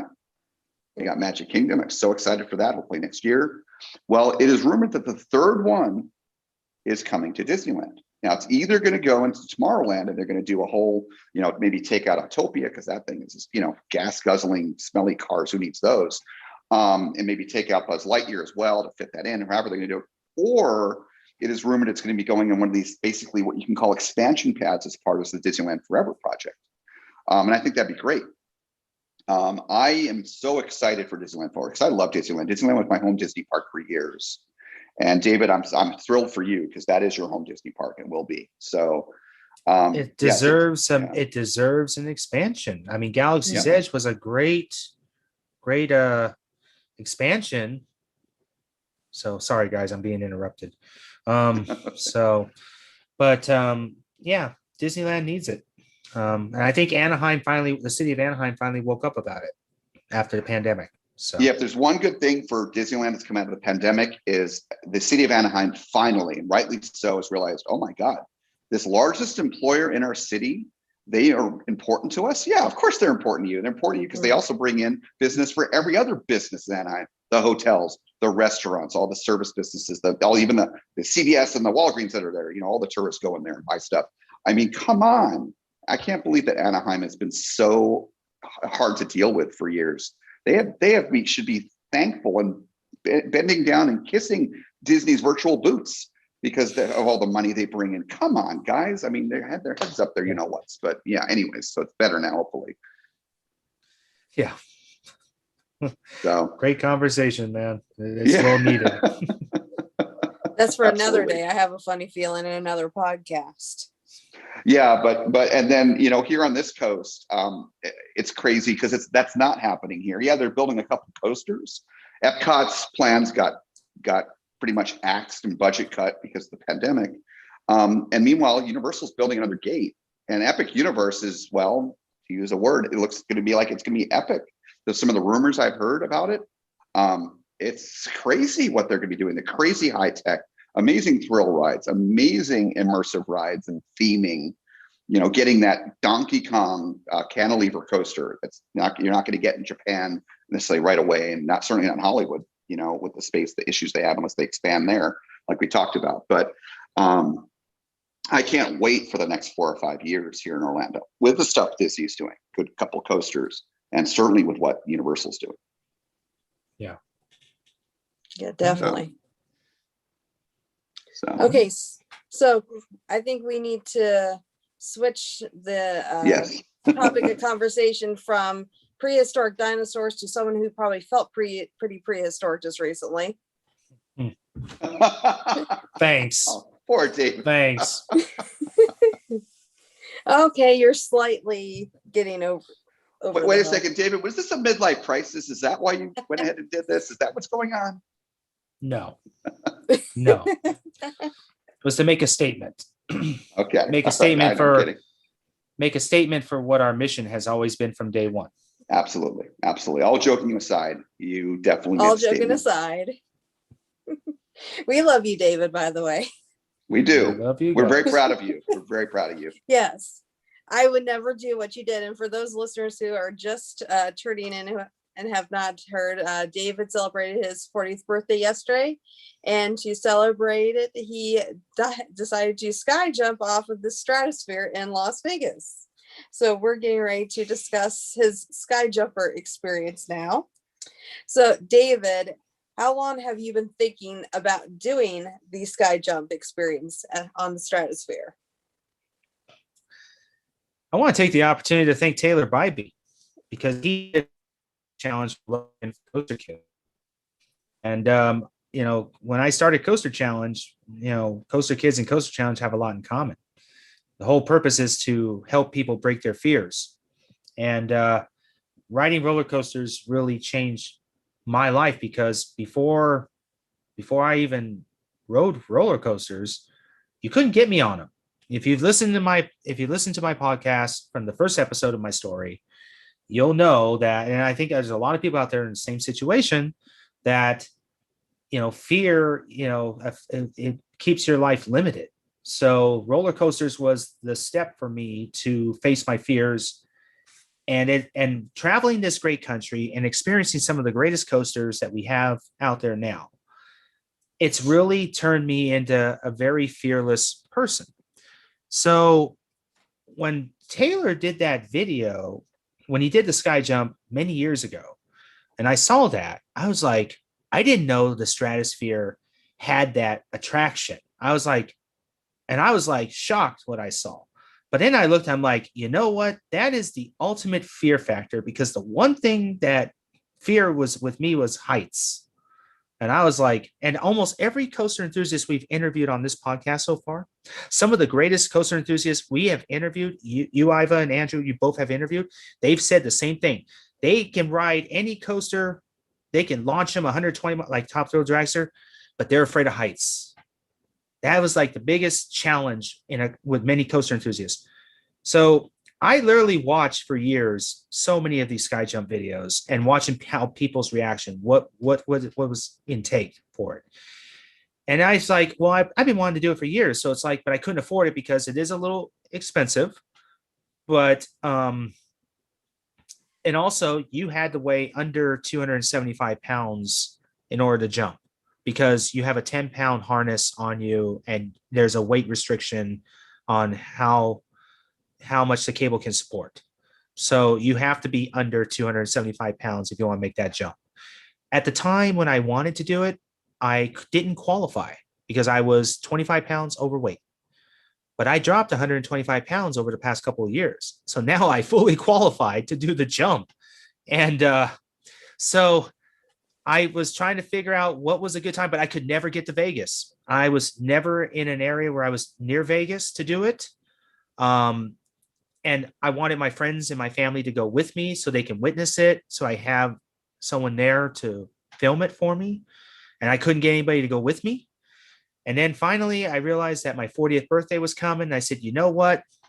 That's what I'm going to do. I'm going to celebrate another decade of life and also make a statement that coasters have really broken my fears completely. And so I sucked it up and I said, I'm going to do it. I bought my ticket online. I told my friends, I said, we're going to Vegas. And we went. And I'm proud to say I wasn't nervous. My heart wasn't pounding. They even interviewed me, if you didn't see my video that I released yesterday. And when I got up to the top, I didn't panic. My Tourette's didn't go off. My heart wasn't pounding. I was ready. And when I got on that ledge, right when she said 3, 2, 1, go, I jumped right when she said go. And I am proud of that, because most people that are on that ledge, they pause. They freeze up. They're like, I'm not ready yet. I'm not ready yet. I did it, guys. I made that jump right on the first try. And let me tell you, that was one heck of an experience. If I had to describe the sky jump, how at first when you make that jump, it's almost like if you ever jump off a high dive board in a pool, it's pretty similar to that. And then you feel the cable grab you. And then it's just a controlled descent down the whole way. And the problem was you don't know when it's going to slow down, because they tell you to bend your knees toward the end. So that's why I kind of stumbled, but I'm not the only one. Just for the record, everybody, I'm not the only one that stumbles on the landing. Okay. Everybody stumbles. Everybody did. Everybody did easy when I was there. The ones that don't stumble, they're the ones that have jumped multiple times off the tower. So it was a great experience. It's made me a changed man after that jump. I'm even more fearless now than I was before. So I'm ready to do the next big thing that's out there. So somebody and I found out the sky jump has multiple locations. I heard the Sears Tower in Chicago has one. And I hear there's one in Seattle. So. I did not know that. Yeah, that's what I heard from one of the employees. So I got to look into that. But yeah. Interesting. They need to go international and do one at the Burj Khalifa in Dubai, because that's the tallest building in the world. And yeah, wow. And I've been there. It's crazy high. Yeah. So, but yeah, I'm very proud of myself. If you guys haven't seen my video, it's on YouTube. It's on IGTV on Instagram. Just seeing my reaction at the end, it was priceless. I was not shaky. I'm very proud of myself because it was really to make a statement, to prove that we're on a mission here. In the past year, the pandemic has really showed how much fear is out there. And it really bothered me. And I'm showing the world that I'm not going to be afraid and I'm not going to live my life in fear. And by jumping off that stratosphere, it kind of made a statement. So not also to kick off my 40th birthday, but it was also to show the world that I'm not going to let fear take over my life anymore. And that's what this podcast is. Yeah. Go ahead. Steven just commented that David, they'd have to push him off. I'm like, yep, same. You're not the only one, Steven. There's a lot of people out there who are very afraid to do it. I was one of them. Just like if you watch my video, the guy asked me, he goes, are you nervous or afraid? And I said, if you would have asked me 5 years ago, I probably would wet my pants if I did that 5 years ago. But I'm very proud to say I got up there and I was not shaky. I was not nervous. My Tourette's didn't flare up. I was very proud of that day. And my friends, my family were shocked. My mom, I swear to God, I don't know what was going on that moment when I jumped, but there were a lot of paramedics and sirens going off. There were a lot of activity going down the strip. And my friend made a comment to me. He goes, I think your mother called and said you were going to commit suicide off the stratosphere, because it sounded like all the siren stuff were coming down to the stratosphere, but they were actually heading to the strip. But yeah, guys, it was a lot of fun. It's not that bad. It really isn't. It's a controlled descent. And if anybody, I recommend people to do it. It's fun. I enjoyed it. It's what, Andrew, is what Jeff Joyner said in our interview. Yeah. Fear is all in your head. It's all in your head. And I kept thinking about all the people we interviewed on our podcast, what they advise about fear. And that's what I was thinking at the top of the tower when I was waiting for my turn to make the jump. And when I got up there, I just looked straight out. I didn't even look down. I didn't even close my eyes. Right. I had my hands on the bars. And when she said 3, 2, 1, go, I went. And you can see my reaction clear. I mean, let me tell you how fearless I was. I literally sang happy birthday to myself all the way down the damn tower. That's right. I heard that. So I heard you sing. But yeah, it's just a testament of what roller coasters has done for me. It's made me a fearless person, and I'm living a more happier life, and I'm very proud of myself to do that. So that's, David, I think, what Chuck Cole, said about fear is failure of imagination, where you not thinking properly. Basically, the failure of the imagination is not thinking properly about the situation. And I think in this case, it's not like you're dropped. I know Steven's really scared. I see his comments. It's not like you're jumping off the stratosphere, which is a very tall building, one of the tallest buildings in the world. It's up there, I think in the top 25, 50 or so. It's, because you're secured. It's, your imagination, you got to think is, okay, many people do this every day. This has been going on for years. There's been no accidents. There's these cables, there's the harness, it's very secure. And that's where you got, think it through. But I think what's interesting about this, David, is, here we are on a coaster podcast, theme park podcast. We get on drop rides, we get on coasters. We talked about, Velocicoaster a lot tonight, in a crazy thrill ride that it is. But you get on it in the station, low to the ground. It's totally safe, and then you're giving up control at that point. And same thing with a drop ride. You're getting on it at the bottom, it's safe. You're secured in. It's, no big deal. And then you've given up control. So with you, though, this is a whole different level. Mm-hmm. It's not like they push you. You had to jump off that building. Yep, you're the one who had the control. Yeah, that's a whole nother level of conquering fear, David. And I'm really proud of you for that. I wanted to ask you one quick question. I'm not sure if I was going to ask you this. I was watching the woman that was taking care of you on the outside there, and of course she's strapped in to that safety wire and whatnot, and she was transitioning you from your own safety wire that took you to the top to the actual wire that takes you down that you can go down with. Is it the way it works? Because I've done zip lining where, you know, you clip onto the next one first and then unclip from the previous one. That's the number one rule of safety with things like this. Is that how that worked? Pretty much. Okay. Yeah, I was already clipped on a red strap that was like the safety strap. Right. And then she had me turn like she did facing the side. And then she applied the main cable to my back. But then there was another cable that was strapped on me in the front as well. So, and then she took the red cable off. And then that's when she told me to move my left hand over to the rail and then my right hand over and step. There's a yellow strip line on the ledge, and then you put your toes on. And so you kind of leaning forward just a little bit. You're not like leaning like downward already. You're straight up, but you're in position where you're able to leap.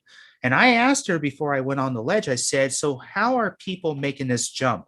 She said, well, some people have different ways of jumping. Some people just step off like they tripped off the ledge. Whoops. Some people who are deeply afraid, they turn around and face them from inside and then just hop off. No. And I turned around and some people, she says, you can make as far as a jump leap as you want. The cable's going to get you one way or the other. You're not going to, you know, fall out of control. You're always going to be in a controlled setting. So I'm a swimmer and I'm a diver. I was always a swimmer in high school, community college. I was on the diving team one time because they needed divers. So I'm used to being on a 12-foot, 16-foot high diving board when I was diving. And so I just did what I would do in diving. I just made the leap. And I'm just proud because if you watch sky jump videos on YouTube, a lot of people freeze up at the ledge when they say 3, 2, 1, go. And just by the way, guys, if you chicken out, you're not going to get a refund. You're not going to get a refund. I mean, you're going to be deemed a chicken, and they have a shirt saying chicken down there. They give that to you automatically? They force you to I don't know, but I have a funny feeling they would. And so it's like, if you're going to do it, you better do it. So when I made the commitment, I was like, I'm going to do this. And I'm going to do this because I'm only going to turn 40 once. So I want to make it. I want to go out with a bang.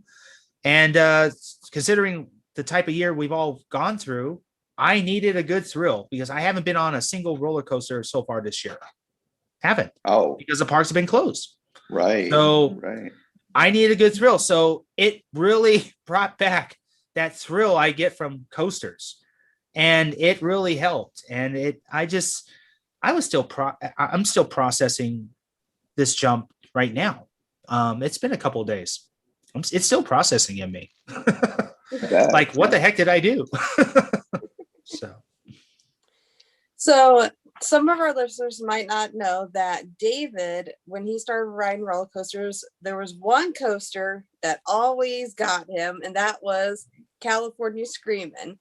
And David, you have come such a long way since those early days, obviously with you jumping just recently.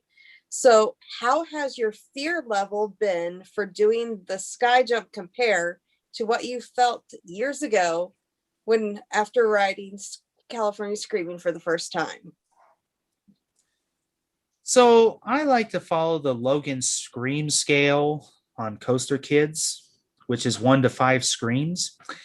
And after I did the jump, I had so many big coaster enthusiasts that I know. I've had Clint Novak, I've had Jeff Joyner, I've had so many great people that I know around the country reach out to me, and Chuck Cole is one of them. And I agree with Chuck because him and his son want to do this sky jump when they come out to Vegas. And I said on a Scream scale, I give this a 10 plus. This is a 10. This is beyond 5. I mean, this is like 10 plus on the Scream scale on this one. So. So for those people who have never done a sky jump experience before, what is the experience like getting ready to do it? Like suiting up, and what is the anticipation of what you're about to do feel like? Okay, so what you do is they have different levels of tickets you can buy. Now there's just the regular jump, and then there's a jump with a photo where they photograph you before you jump. And then there's the GoPro cam where they attach a GoPro cam to your wrists. That's the package I got. It's their most expensive ticket. But the beauty part with that ticket was it included photos, the GoPro, and it gave me a free ticket up to the observation deck because I just found out that it costs $30 just to go up the observation deck of the Stratosphere. If you're a non-hotel guest. If you're a hotel guest, it only costs $10 to go up to the observation deck. So you get a free ticket for that, and then you get a free shot over at the Stratosphere bar. It's like a good luck shot, alcoholic shot of your choice. And then you can. So when you go, you check in at the counter, and what they do is they make you sign a waiver form and all this stuff, and then they take you into the back room, and they're a fitting room where they fit you into a sky jump suit. And so they make sure that the suit is well fit. You can't have any loose articles. You can't have a watch, anything metal. I had to take my belt off, my watch off. I had to empty all my pockets. They literally put you through a metal detector and everything before they even take you up to the tower. And so after doing that, and they got me fitted into my suit, then they had me stand in the front. They have like these little divider areas, cubicle areas for the jumpers to stand in. And they would come out with the harness, and they would help. If you see in my video, they set up the harness, they help you get it all strapped on, and they make sure it's well secure and tight. And then they film me, they do an interview with me with the GoPro cam.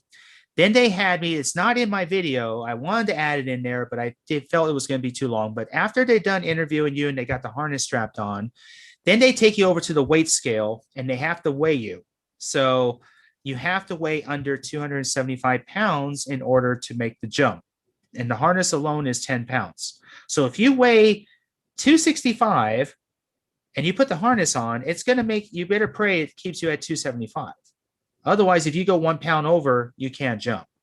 So, so you got to make sure you're underneath to be able to fit the 10-pound harness. So once they had weighed me, and then by the way, they had to literally they had to write in a Sharpie the weight on my wrist here to take it. And then they gave me a ticket, and then they escorted me and any other jumpers up to the observation deck. Now, if anybody hasn't been to the Stratosphere, they've got some of the fastest elevators ever in that tower. That elevator goes about 25, 26 miles per hour. It gets you up from first floor to the 109th floor in less than 10 seconds. Wow. And then what's neat about that elevator is there's several of them. They go together. So if they're not together, like the one waits for the other one to meet, and then they go up and down together, which is kind of cool. And the doors open both directions. So when you get up to the observation deck, they have a little room that has all plexiglass windows all the way around. So all the people that are on the observation deck, there's a ton of people surrounding the room because there's these windows that they can watch the person jump off the ledge. And there were a lot of people, a lot of kids, a lot of people just standing around the windows watching me go inside. And when I got inside, they first put me on the weight scale again for a second time to make sure I'm under that 275-pound mark. Then they had me go up against the wall. They were inspecting my shoes, making sure my shoes were tight, that they were not going to go flying off. They were checking my harness again. Then they took a photo of me. Then that's when they had me step on the ledge. They had me step out. Then they had like these little bullseye marks on the ledge. And they had me step on one. They had me turn around. They took a second photo of me, which you guys have seen on social media. And then they had me stand on the side. And that's when they put the strap and the main cable strap and everything on the back, remove the safety cable off me. And then that's when they had me put my left hand on the left side rail, and then the right hand where the camera can view me perfectly. And then I was there maybe for a good 5 seconds before she did the countdown. And then she'll go, here he comes, 3, 2, 1. And then she'll say, go. And I'm proud to say, guys, I said it earlier, I'm proud that right when she said go, I jumped. Because not a lot of people can do that. That is right there the statement that the fact that when she said go, I went and I didn't freeze up. And that right there, I'm very proud of that. And that's just a testament right there of just how much what I've been doing, what we all been doing in this organization, how much riding roller coasters has turned me into such a fearless person. And I'm on this mission to help people feel what I feel right now. And I want to help those people that are deeply afraid. I want to help them get to where I'm at right now, because we need to start living a fearful life. There's too much fear in this world right now. And it's real. I'm very passionate about it because I'm very angry because there's people out there that want to sell fear. They want people to be afraid. I'm not buying that. Yep. I refuse to be afraid. I've been afraid my whole life. Because of fear, my Tourette's was the cause from fear. And I can't get rid of my Tourette's, but my Tourette's has been suppressed. And I will tell you, this sky jump really suppressed my Tourette's. I mean, people can't barely see it, but I don't know if you've seen it throughout podcasts. I'll twitch here and there. But I used to twitch all the time because of my nervousness. And so this right here is to celebrate being fearless. And I'm very proud of that. And that is our mission, my mission with this podcast, is we are moving forward and we're taking no prisoners here. We are going to fight. This is a battle that has been going on for decades, and I'm tired of it. I want to help people out there make a difference. There's too much fear out there. And I hope, and those who are listening right now, I encourage you to tell your friends, tell your coaster friends to start paying attention to the Coaster Challenge podcast and the Coaster Challenge channel, because we're on a war path to end fear here. And I am not going to stop. I am dedicating my entire life until I die that everybody in this country lives a fearful life. And I hope that you all will join me in this, because I am very serious about it. I am sick and tired of the roller coaster community ignoring this organization. We are good partners with Coaster Kids, Thrills United, with the Joiners, with the Coles, and they all agreed with us. They were on this podcast. That was a testament. We are uniting together to make a difference. It don't matter who you are politically, black or white, racial, English, Spanish, gay or straight. It don't matter. Fear does not discriminate here. It does not. And it's time to make a change. And I am encouraging, and I challenge everybody out there tonight to step up and do what I do and become a fearless person. Because it is time, folks. It is time. I am sick and tired. This pandemic really showed how much fear is out there, and I am angry about it. And I don't want to spoil, but Andrew and I got a very important guest coming on this Friday. Yep. What coaster enthusiast podcast can say they got an elected official coming on our podcast to talk about fear? That is a testament right there, that we are getting even government officials seriously looking into our organization, because people don't know where to go. People don't know what to do. And it is time. This is the first time you all are seeing me this angry, but I am serious. It is time to make a difference.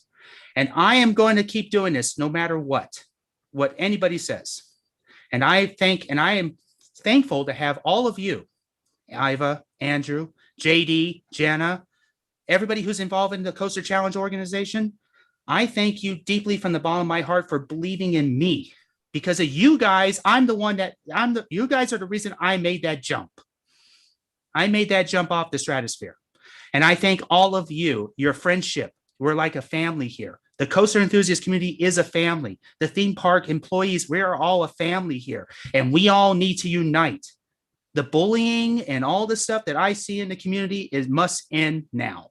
Absolutely. And I am going to make sure this ends tonight, because we are making a statement here. And I hope everybody shares this video and shares my passion, because I am dead serious. I am the nicest person in the world. And I have been treated really bad myself. I have been verbally, physically, emotionally abused my entire life. I know what it's like to be abused, folks. I've been down that road. I know what it's like. I know it's like to be bullied. I was bullied with my Tourette's. Okay. When you have teachers making fun of you because of your Tourette's, that should say something right there, how much I know what happens with bullying. Yep. So I'm sorry to be very passionate. I feel like I have every right to be passionate right now because this is the first time I am ready, guys. I am ready to go on a warpath with this. I am ready. And I don't care what negativity hits my way, but I'm determined to help every single person out there tonight, starting now, is I want to help everybody live a fearfully life. And I don't care how I do it, but I will be there for anybody out there who's listening. I will be there for you, and I will always will be. If I can't help you, I know somebody who can, and I am not giving up. And that's all I got to say right now. Amen. Amen. I second that. And David, I got to say that, I've told the story to you, David, personally, and I've talked to other people about it. Obviously, I have at some point. 3 years ago when I met you, just under 3 years ago, we met at Media Day for Electric Eel at SeaWorld San Diego in the middle of May of 2018. And it was soon thereafter, I started a friendship right then there, went some rides together afterwards. And, but a few months later is when I started helping you with Coaster Challenge. And I told you then, I tell you now, the reason why I chose Coaster Challenge, I could have started my own channel. I have, other people interested in getting my help, my own friends here in Florida, and I support them. But I chose Coaster Challenge. It was an easy choice because we're not in it for ourselves. We don't make a penny that we put in our pockets. Any money that we make, we sell our t-shirts, buy our hats. I bought a few with my own money. Iva has. That money, any profits we make from Spreadshirt, we sell our merch through, goes to charity.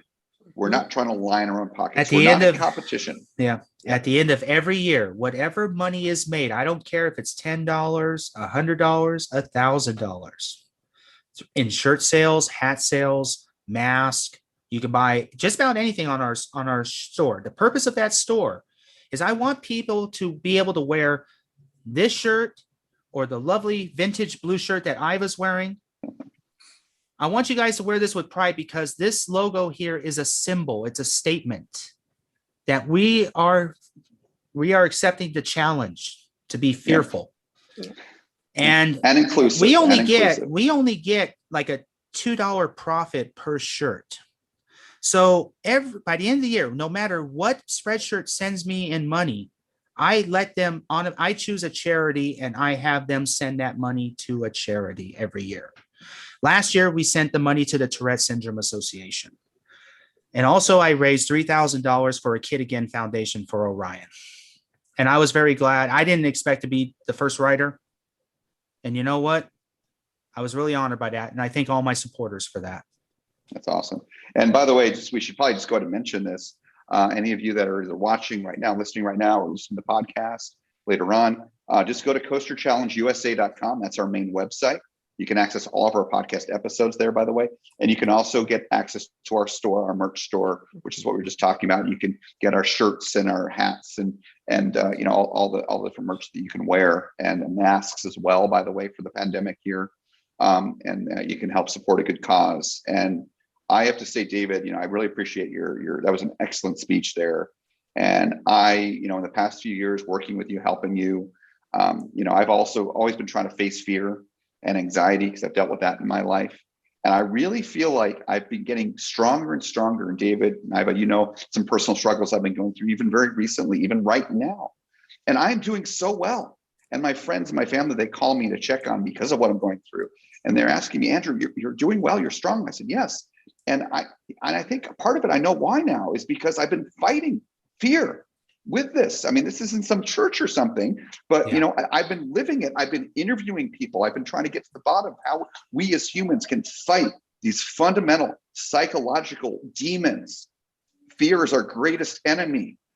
And so, I've been learning about it. I've been fighting the good fight.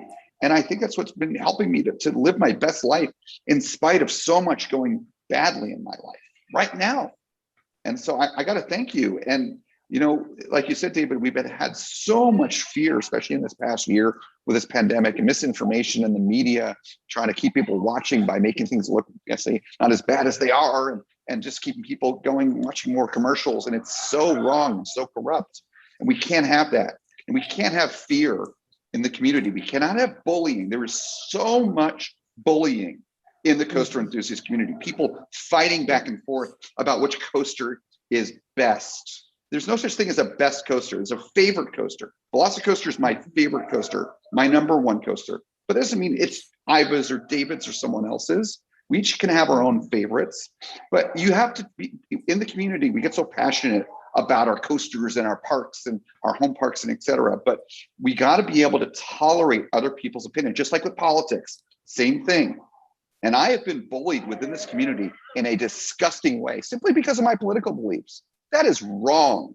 And I will not tolerate that. And those people, they've tried to shut me down and stop my voice. Well, you know what? I'm now interviewing some of the most amazing VIPs as part of the production staff of this podcast. You know what? I also produce a little podcast known as Ace Ride With Us, the official podcast for Ace. And I will not have my voice silenced because I love coasters. I love fighting fear, and I love supporting this awesome hobby. So, and I think it's because I feel like my microphone is being suppressed. People are suppressing it. They don't want my word. They don't want our mission to get out there. They just don't. People out there love fear. They love selling it because fear sells. Mm-hmm. Well, fear sells, then, theme parks are, if you think about it, people are afraid of coasters, but really those coasters aren't there to sell fear. They're there to help people break fears. Right. And so the theme parks have been my therapy. Oh yeah, they have me been too. My therapy to Big get time. me through the troubles I have gone through in life. I've known so many people, so many that have had their lives just living in depression. And I know that when you get into depression, it may go away for a while, but it comes back. It's like a bad rash, man. It reappears and then disappears and then it reappears. I've gone through depression 3 or 4 times, and I've been kind of going through it myself in the past year with the pandemic. I hadn't seen this depression come out since the economic crash of 2009 when it hit me the hardest. When I went through my divorce. I mean, people have serious problems in this world. And the source of those problems is fear. I have a personal problem with fear because fear don't give a damn who you are. It doesn't. And when people ignore you, it's because they're just afraid as well. And I've been ignored many times by great people. And I'm not giving up. I'm not. Sorry, folks. I'm happy. I'm happy what I'm doing. I'm proud of what I'm doing. I'm proud of the team I have. Yes, Andrew and I have 2 different political views here. I'm an independent. My team is mixed with conservatives, liberals, independents. I have people that are religious faith. I have people that are atheists. We're a diverse organization. I have people that are gay and straight in here. And you know what? We're all work together because we're all facing the same common enemy, fear. Yep. That is the big enemy right now, fear, because fear is what's causing the problems. And that's the fight that we're fighting a good fight on. And we're going to keep going forward. And I'm so honored of the guests. I mean, we got so many people coming on as guests on our podcast for our first month that we've been a podcast. It's amazing. And I'm proud of that. And I want to keep them. It's just going to get better too. And those who are listening, thank you for taking the time. I know this is a long live, but there's so much to talk about, VelociCoaster and all this stuff. But if you guys truly believe in what we're trying to do here, we encourage you, join us, join the movement, wear this shirt with pride. If you don't want to wear this shirt, then I highly advise you buy a Thrills United shirt or a Coaster Kids shirt and support Logan and Jeff. But buy both. Support, we're all fighting the good fight together. Show the world who you are, that you're not going to be afraid. I challenge all of you who are listening and watching to step up and do it. Accept the Coaster Challenge. We all did, and we believe in you. And we thank you for those who support us, who have been supporting us since day one. But we ask you guys, spread the word. There's a new movement coming to town, and we ain't taking no prisoners. Like I said, we're a full fighting force here, and we're going in and we're going to help those that need the help. I don't care how crazy they are. We're here to help. And that's what we're doing. And that's why my sky jump was a testament to that. Andrew getting on a roller coaster first time that was going upside down, that made him an enthusiast today. Iva's love of coasters has gone since her dad, her whole family history of coasters. Every coaster enthusiast has a unique story that I want to hear on this podcast. So if you have a unique story that you want to share about fear or your coaster story, contact Iva, contact Andrew, or contact myself. And we'd be honored to have you as a guest on our podcast. And David, absolutely. And Iva and I, we're both co-producers of the podcast. And we're working on not only just interviewing people, but we do all the behind the scenes work. We were contacting people, scheduling people, coming up with, what the interview slate is. We don't necessarily ask all the same questions of all our guests. We've been really customizing those based on what that person has to share, the insight they have to share, the experience they have. And we're not just having coaster enthusiasts, by the way. We are having people from the industry, professionals, other podcasters, people who work for the parks, who work for the companies that bring us these great rides. We, as Dave was saying, we've, potentially been silenced in the past and kind of fallen on deaf ears in some cases. That's not happening anymore. The momentum that we are building, the people that I am getting in touch with that want to be on this podcast, that want to support our movement, is absolutely incredible. And you know why it's happening? Because people believe in the value of this and the impact that this can have. Fighting, it's not just about fear, by the way. We are fighting basically human demons with this. We're fighting fear and anxiety, which is a form of fear. It's a very extreme form of fear. And then panic attacks is the ultimate version beyond that. But also depression, social anxiety also is a form of anxiety that we're fighting with this. Even physical ailments like Tourette's that David talks about. What we are really delving into is how coasters, theme parks, they're not just about going and having a fun, fancy-free kind of day and just, having a great family day at a park. Those are all great things. Those are all certain things we do. But theme parks and roller coasters, this industry helps people. It helps me fight anxiety and depression. It helps David fight his Tourette's. Helps our guests that we've talked to fight their own demons, fight off depression, keep it at bay as it does for me. Again, fighting anxiety, fighting fear. It allows us to live better lives, not just when we're at the parks, but when we're away from the parks. When we're at the parks, we're riding these coasters, we're doing these rides, when we're getting an escape from sometimes the very harsh reality that exists in the world, we're doing strength training, not for our muscles, but for our minds. You're getting that very much needed escape from the stress of life, is that life has stress. That is the way life is. Life is not perfect, but you're getting a break from that life. And instead of having that fear and that stress and like, oh my gosh, how am I going to deal with this stress with my job or with my school or with my kids or whatever it is? Instead, you're getting on that roller coaster. And instead of fear, you're feeling something very opposite. You're getting that adrenaline kicked in and that energy. So you're clearing your mind and you're getting these great chemicals pumping in your body. This is all biochemistry. This is all real stuff. And that's why this stuff is so important. And that's why we're on this mission. And that's why so many people are supporting this mission, because they believe in it too. And I think the pandemic really woke everybody up. Yep. The pandemic woke everybody up. This is something that nobody who's alive right now experience. Unless you were alive in the 1918 Spanish flu. That was like the worst pandemic in the world. But yeah, if there's one thing I will thank COVID for, is it woke a lot of people up. woke all of us up, made us realize how much we've been taking life for granted. All the little Yes. things in life, all the little things that I took for granted.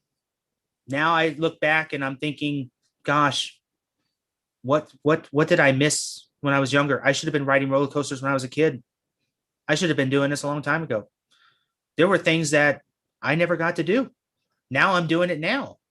I made a personal rule this year when New Year's hit. I said, every year now, we're going to do something new. So you know what I did? I became what I've been wanting to do all my life. I became a fencer. And now I graduated from beginning fencing to intermediate fencing within a month. My coach is proud of me. He's like, I've never realized how much of a natural I was at fencing. I never fenced in my life. I never sword fight. But I did this. And you know what? It's a great exercise, great cardio, great focus of the mind. I guess I'm so focused when I'm fencing that my coach said, you are focused. He goes, you know exactly where my sword's going to go. And you're good at that. So yeah, like us going to Hollywood nights, Andrew, we just decided last minute, let's freaking go. Life's too short. Let's go. Let's go enjoy life a little bit. Yep. I know what you're going through. I know what I've been going through. I know what Iva's been going through. I said, you know what? We went through one hell of a year last year. I said, we got to have fun. It's time to bring fun back into the picture. And that's what this channel is also about. We are here to have fun, make a difference in people's lives. And we want people to join this movement with us. And I invite everybody, come join us. Come be part of the Coaster Challenge team. We would love to have you.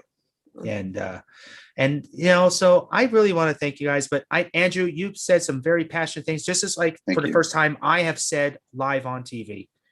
But Iva, I really want to hear you. Tell me what's going through your mind right now. Well, I'm thinking, I've dealt with fear just in a different way because first of all, I love both of you, but being a female in a coaster environment is very hard too, because you just don't know how you're going to be accepted. And I'll tell you that I've been involved in a lot of bullying from the get-go because I'm new and people don't like newness and in any kind of environment, coaster environment, your real life. And a lot of people criticized me because of that. And in fact, Mark, I know you were at Keys to the Kingdom last year, and I had a mental breakdown because I felt like people did not accept me last year. And it's because I know I'm not a Taylor Bybee. I'm not a Logan Joyner, and I'm not David, and I'm me.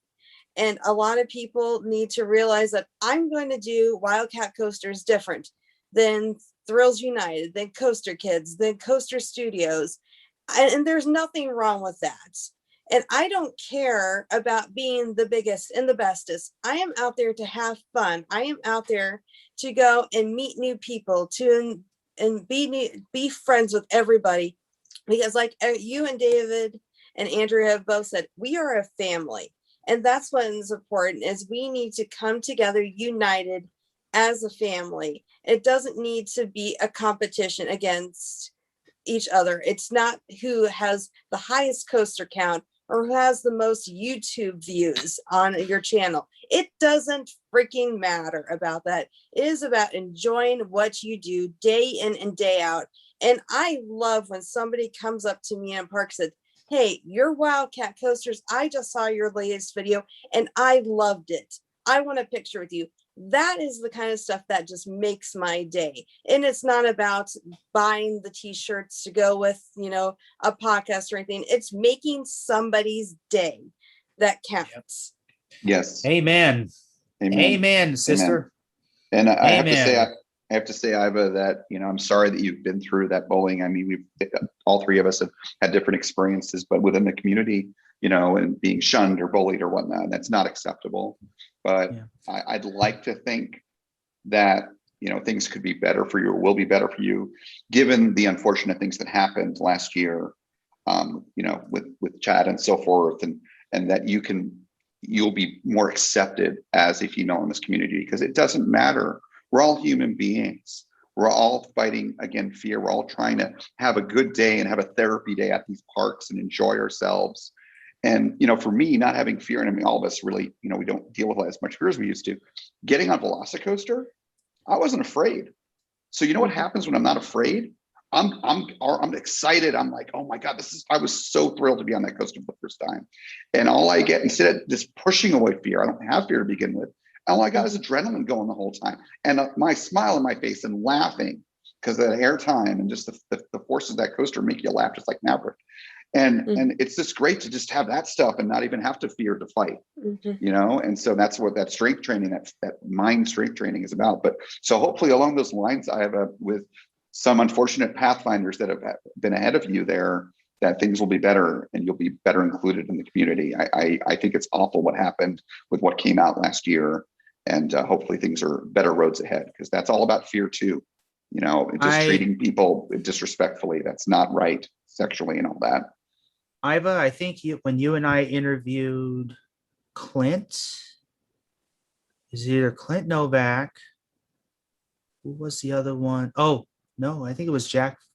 Yeah, it was Jack from Thrilling Moments. And we all agreed in that. And I know it, spoiler, sorry, but this one's very important because every interview that the three of us have done, we've learned something, how people do their fear. Live your passions, no matter what anybody says. I do it all the time. I get so much negativity left and right. I get people that tell me I'm not doing a good job or I'm not doing this. And it's like, you know what? I'm doing what makes me happy. That's all that matters. Live your passion. And like I said, if you're helping one person make a difference, you're doing a good job. So keep doing what you're doing. And we're always going to be there for you. We're all family here. Yeah. Right. Speaking of, I'm just as much a Wildcat coaster with you than you are as a Coaster Challenge person. So, we all support each other. And so just know that we have a lot, like Jeff said, there's a lot of good people in this community. There are a lot of good people. It's just, unfortunately, the bad ones are always sticking out the most. Yeah, they make the most noise. And that's why we need to be that sunlight that's shining through the dark clouds and pushes those dark clouds away. Yep. That's what this movement is doing. It's what Logan's been doing with Coaster Kids, and he's made one heck of an impact. But if there's one thing that Jeff and I agreed on, what they've done over at Coaster Kids and Thrills United, what we've done over at Coaster Challenge, or what you've been doing with Wildcat Coasters, we only begun to scratch the surface.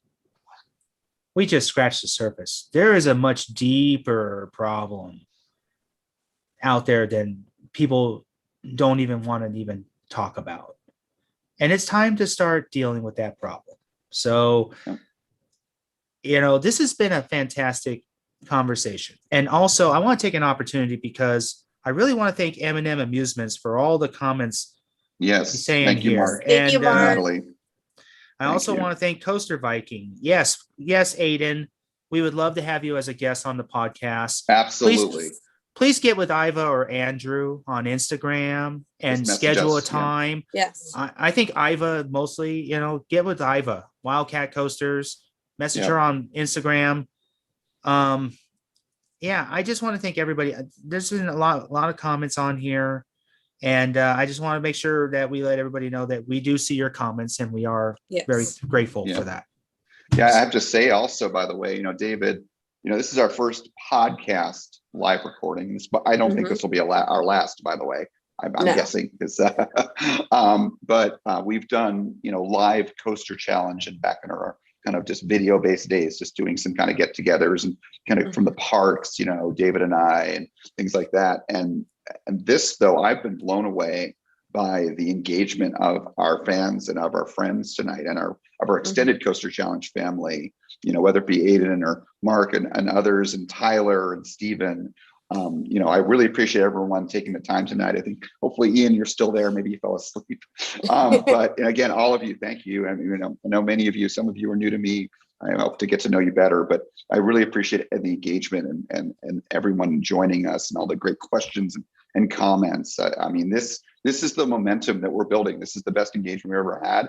And we're going to this, well, just like David did, we're going to the stratosphere, but we're going to the virtual one up in the sky. We're gonna jump and we're gonna face our fears. Yes, absolutely. And I encourage, and Andrew, if you decide to do the jump at the stratosphere, I will jump right beside you. I'm not afraid to do it again. In fact, they told me that my second jump is half off. David, I'm going to actually issue a couple of challenges. So the first one's not so high up there, literally or figuratively. I know that, of course, we talked about earlier that you and Iva are coming down here in October, and I'm so excited for your visit and to have all the fun and play in the parks. But you guys are coming at a very special time of year. First of all, the weather, usually it's not quite as warm as it is right now, for example, and it's humid. So that should be good. But also you're coming in October during my favorite time of year here in Florida in general, because I love Halloween. I love horror movies. And we are going to be going to Howl-O-Scream at Busch Gardens, Tampa. And we'll be going to Halloween Horror Nights, which is my favorite haunt of all. I love Knott's Scary Farm. I've done it many times, but it does not hold a candle to Halloween Horror Nights here in Orlando. Michael Aiello and his team at Universal Creative, they put their heart and soul into those houses, into those scare zones, into the whole experience. And it is not like the one in Hollywood. It is leagues ahead.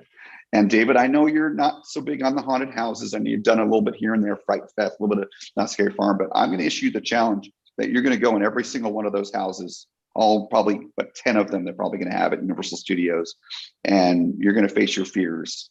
All right. I see a big thumbs up there. The other challenge along the lines of what you're saying, yeah, I'll probably do the sky jump. Let's go skydiving. Oh, I'll save that for my 50th. I'm ready to do it now. So, but yeah, I do the sky jump too. Again, as I spend more time exercising and strengthening my resilience against fear, it's easier to do more and more things. And I think that's what helped you, David, is like you said, a few years ago, you wouldn't have done it. You've been strength training, fighting fear. And you know what?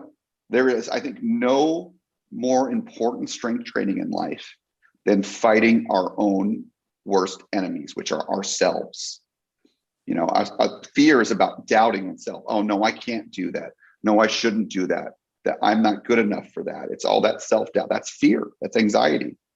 And, we're fighting it, and we're able to live better lives. The three of us are doing that, and our fans and our family and our friends can do this.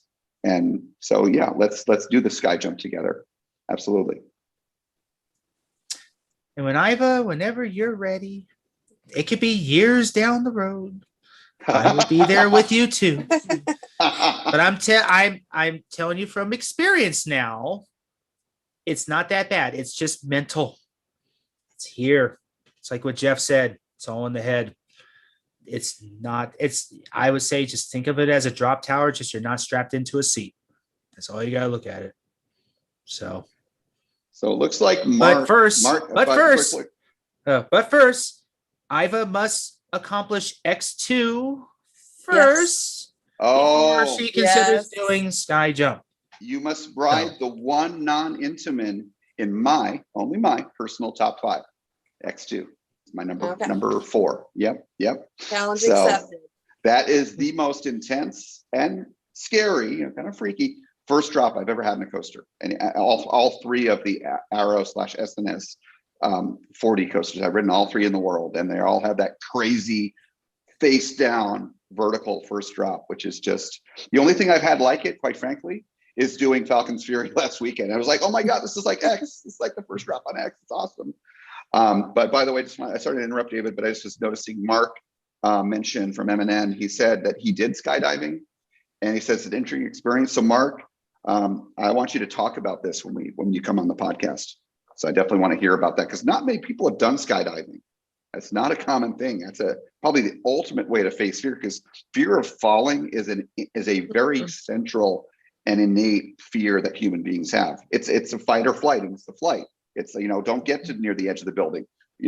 Don't jump off that platform that David jumped off of.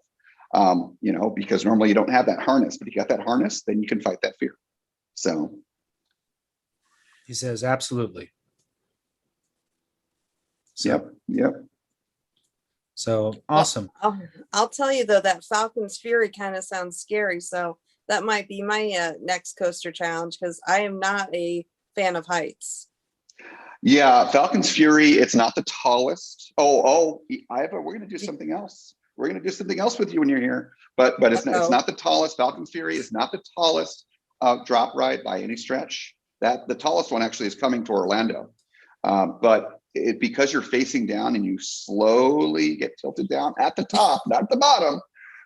Yeah, it's a good fear of heights training. There's something else that's a good fear of heights training. We're going to ride the Starflyer. Oh no! World's tallest swing ride. Yes, we are. Right, David? We're getting her on it, right? That's your challenge for October. Okay. David's got the haunted houses, and you've got Falcon's Fury, and you've got Starflyer. So okay. My buddy Mark works there. He'll be happy to help us get on there. So there you go. All right. Well, guys, this has been a really awesome first live podcast interview ever. I appreciate it. And it's been a joy. It's been a joy. Yes. Yeah. It's been a long one too, about 2.5 hours. So I think we need to end it here because my family keeps tapping on my office glass window that they need me.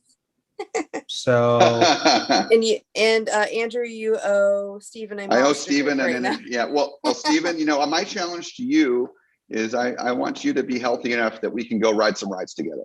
So, and when we do that, I'll give you your monster when we meet up in person. So I hope to be able to see you soon. I know you've been dealing with some issues, but let's do that. So. Yeah. All right. Well, I want to thank everybody who's listening, who's been interacting in the comments. This is, like Andrew said, this is the most active conversation in the comments bar I've seen on YouTube in a long time. So I think the next time we do a live episode, we need to have also Jenna and JD be part of this as well, because I want our listeners to get to know them as well. They're not coaster enthusiasts, but they're Disney enthusiasts. They're other enthusiasts of all kind of cars and everything, which I know JD and Andrew would get along just right on the cars part. Yes. So Andrew, you'll have fun with Brian when you meet him. He's a car fanatic too. Nice. That's awesome. Yeah. Awesome. But I guess we're gonna have to cut it here. But I want to thank everybody for for listening. And Andrew, I guess you're going to owe Stephen a Monster. I will happily do that. I just want to meet you in person. I will do that. So, because we talk all the time, but haven't met yet. So guys, if you want to support us in any way, all I ask you to do is share our posts on social media, introduce your friends to our podcast. We get new episodes released every Friday at midnight, and every week it's always a different, like 1 week it's Andrew's turn interviewing somebody, then it's Iva, or it's myself, or it's Jenna. We do have some fun topics. We try to make our podcast have a little bit of humor in the fun, or try to make it somewhat enjoyable or heartfelt. So we're just trying to, get the message out. And I feel the best way is we've been sharing people's stories, how they face fear. So if you've got an incredible story about how you faced fear and what was your ultimate fear factor, we'd love to hear about it. So feel free to come message us, message me, Andrew, Iva. You can also send us an email at coasterchallengeusa@gmail.com. You can also visit our website at coasterchallengeusa.com under contact us, and you can check out all. And also just let Iva and Andrew know, I just got the official word today. We got approved to be on Pandora. Nice. We're taking them over. It took a month, but Pandora sent the email saying we were approved and we're officially on their podcast network. So the next big thing, our ultimate goal, the ultimate goal of this podcast, I want to get us on Sirius XM radio. That is going to be the ultimate goal in this organization. Nice. So, and just kind of with that, continuing that thread about it, where to find us and connect with us. So my name is Andrew Locke. Last name is Locke, and you can find me under that name on Facebook. I'm also gotten more and more active on Instagram. My handle on there, my name on there is Coaster Surf, all one word, Coaster Surf, because I love coasters and I love the ocean. There's two of my favorite things, along with cars. That's probably the third thing. So anyway, Coaster Surf on Instagram is how you can find. And if you need to find me, you can find me with Wildcat Coasters on Facebook, Twitter, Instagram, or you can find me personally on Facebook at Iva Shifley. You can find me on my personal page, David Cantu. You'll see me wearing the blue Coaster Challenge shirt like Iva's got on. Otherwise, you will find Coaster Challenge Podcast on Instagram at Coaster Challenge Podcast. We're on Twitter at Coaster Challenge, CHALLEN2. They would not give us our name. Apparently, somebody else has it. So I'm monitoring that regularly to see if we can change that handle. We're on Instagram, Facebook. We're on everywhere. We're on Pinterest. We're on LinkedIn. We're on every social media site you can think of. We're even on MySpace, for heaven's sakes. So are we literally Tom's we're friend, on we are on MySpace. Are we friends with Tom on MySpace? Unfortunately, no. Tom no longer with MySpace. Now it's owned by Yahoo or something now, or some other company. But they have, MySpace is still alive and well, and I think it's starting to pick back up because a lot of people were getting tired of Twitter and Facebook. So interesting. So, but anyway, guys, we're going to cut it off here for the night. But we plan to do another live down the road, this time maybe with our entire team. And I want to thank you guys for taking the time. I want to thank Andrew and Iva for joining tonight. Andrew and I and Iva and I, we have a pretty busy week ahead of us on interviews, and I can't wait to release. Yeah. We actually got a very special interview coming out this week. My first correspondent interview, I interviewed a young kid, 15-year-old kid named Dustin. He's one of our original Coaster Challenge fans. He was also on the original Coaster Kids video with Logan at Knott's Berry Farm. Him and I had a very incredible story because he was somebody who was like me, who faced fear on the accelerator, and it's a good story. So I highly recommend everybody check it out this Friday on your favorite podcast network. And in the meantime, this is David Cantu, and I just want to say thank you so much, and we'll see you next time. Thank you, everyone. Thank you.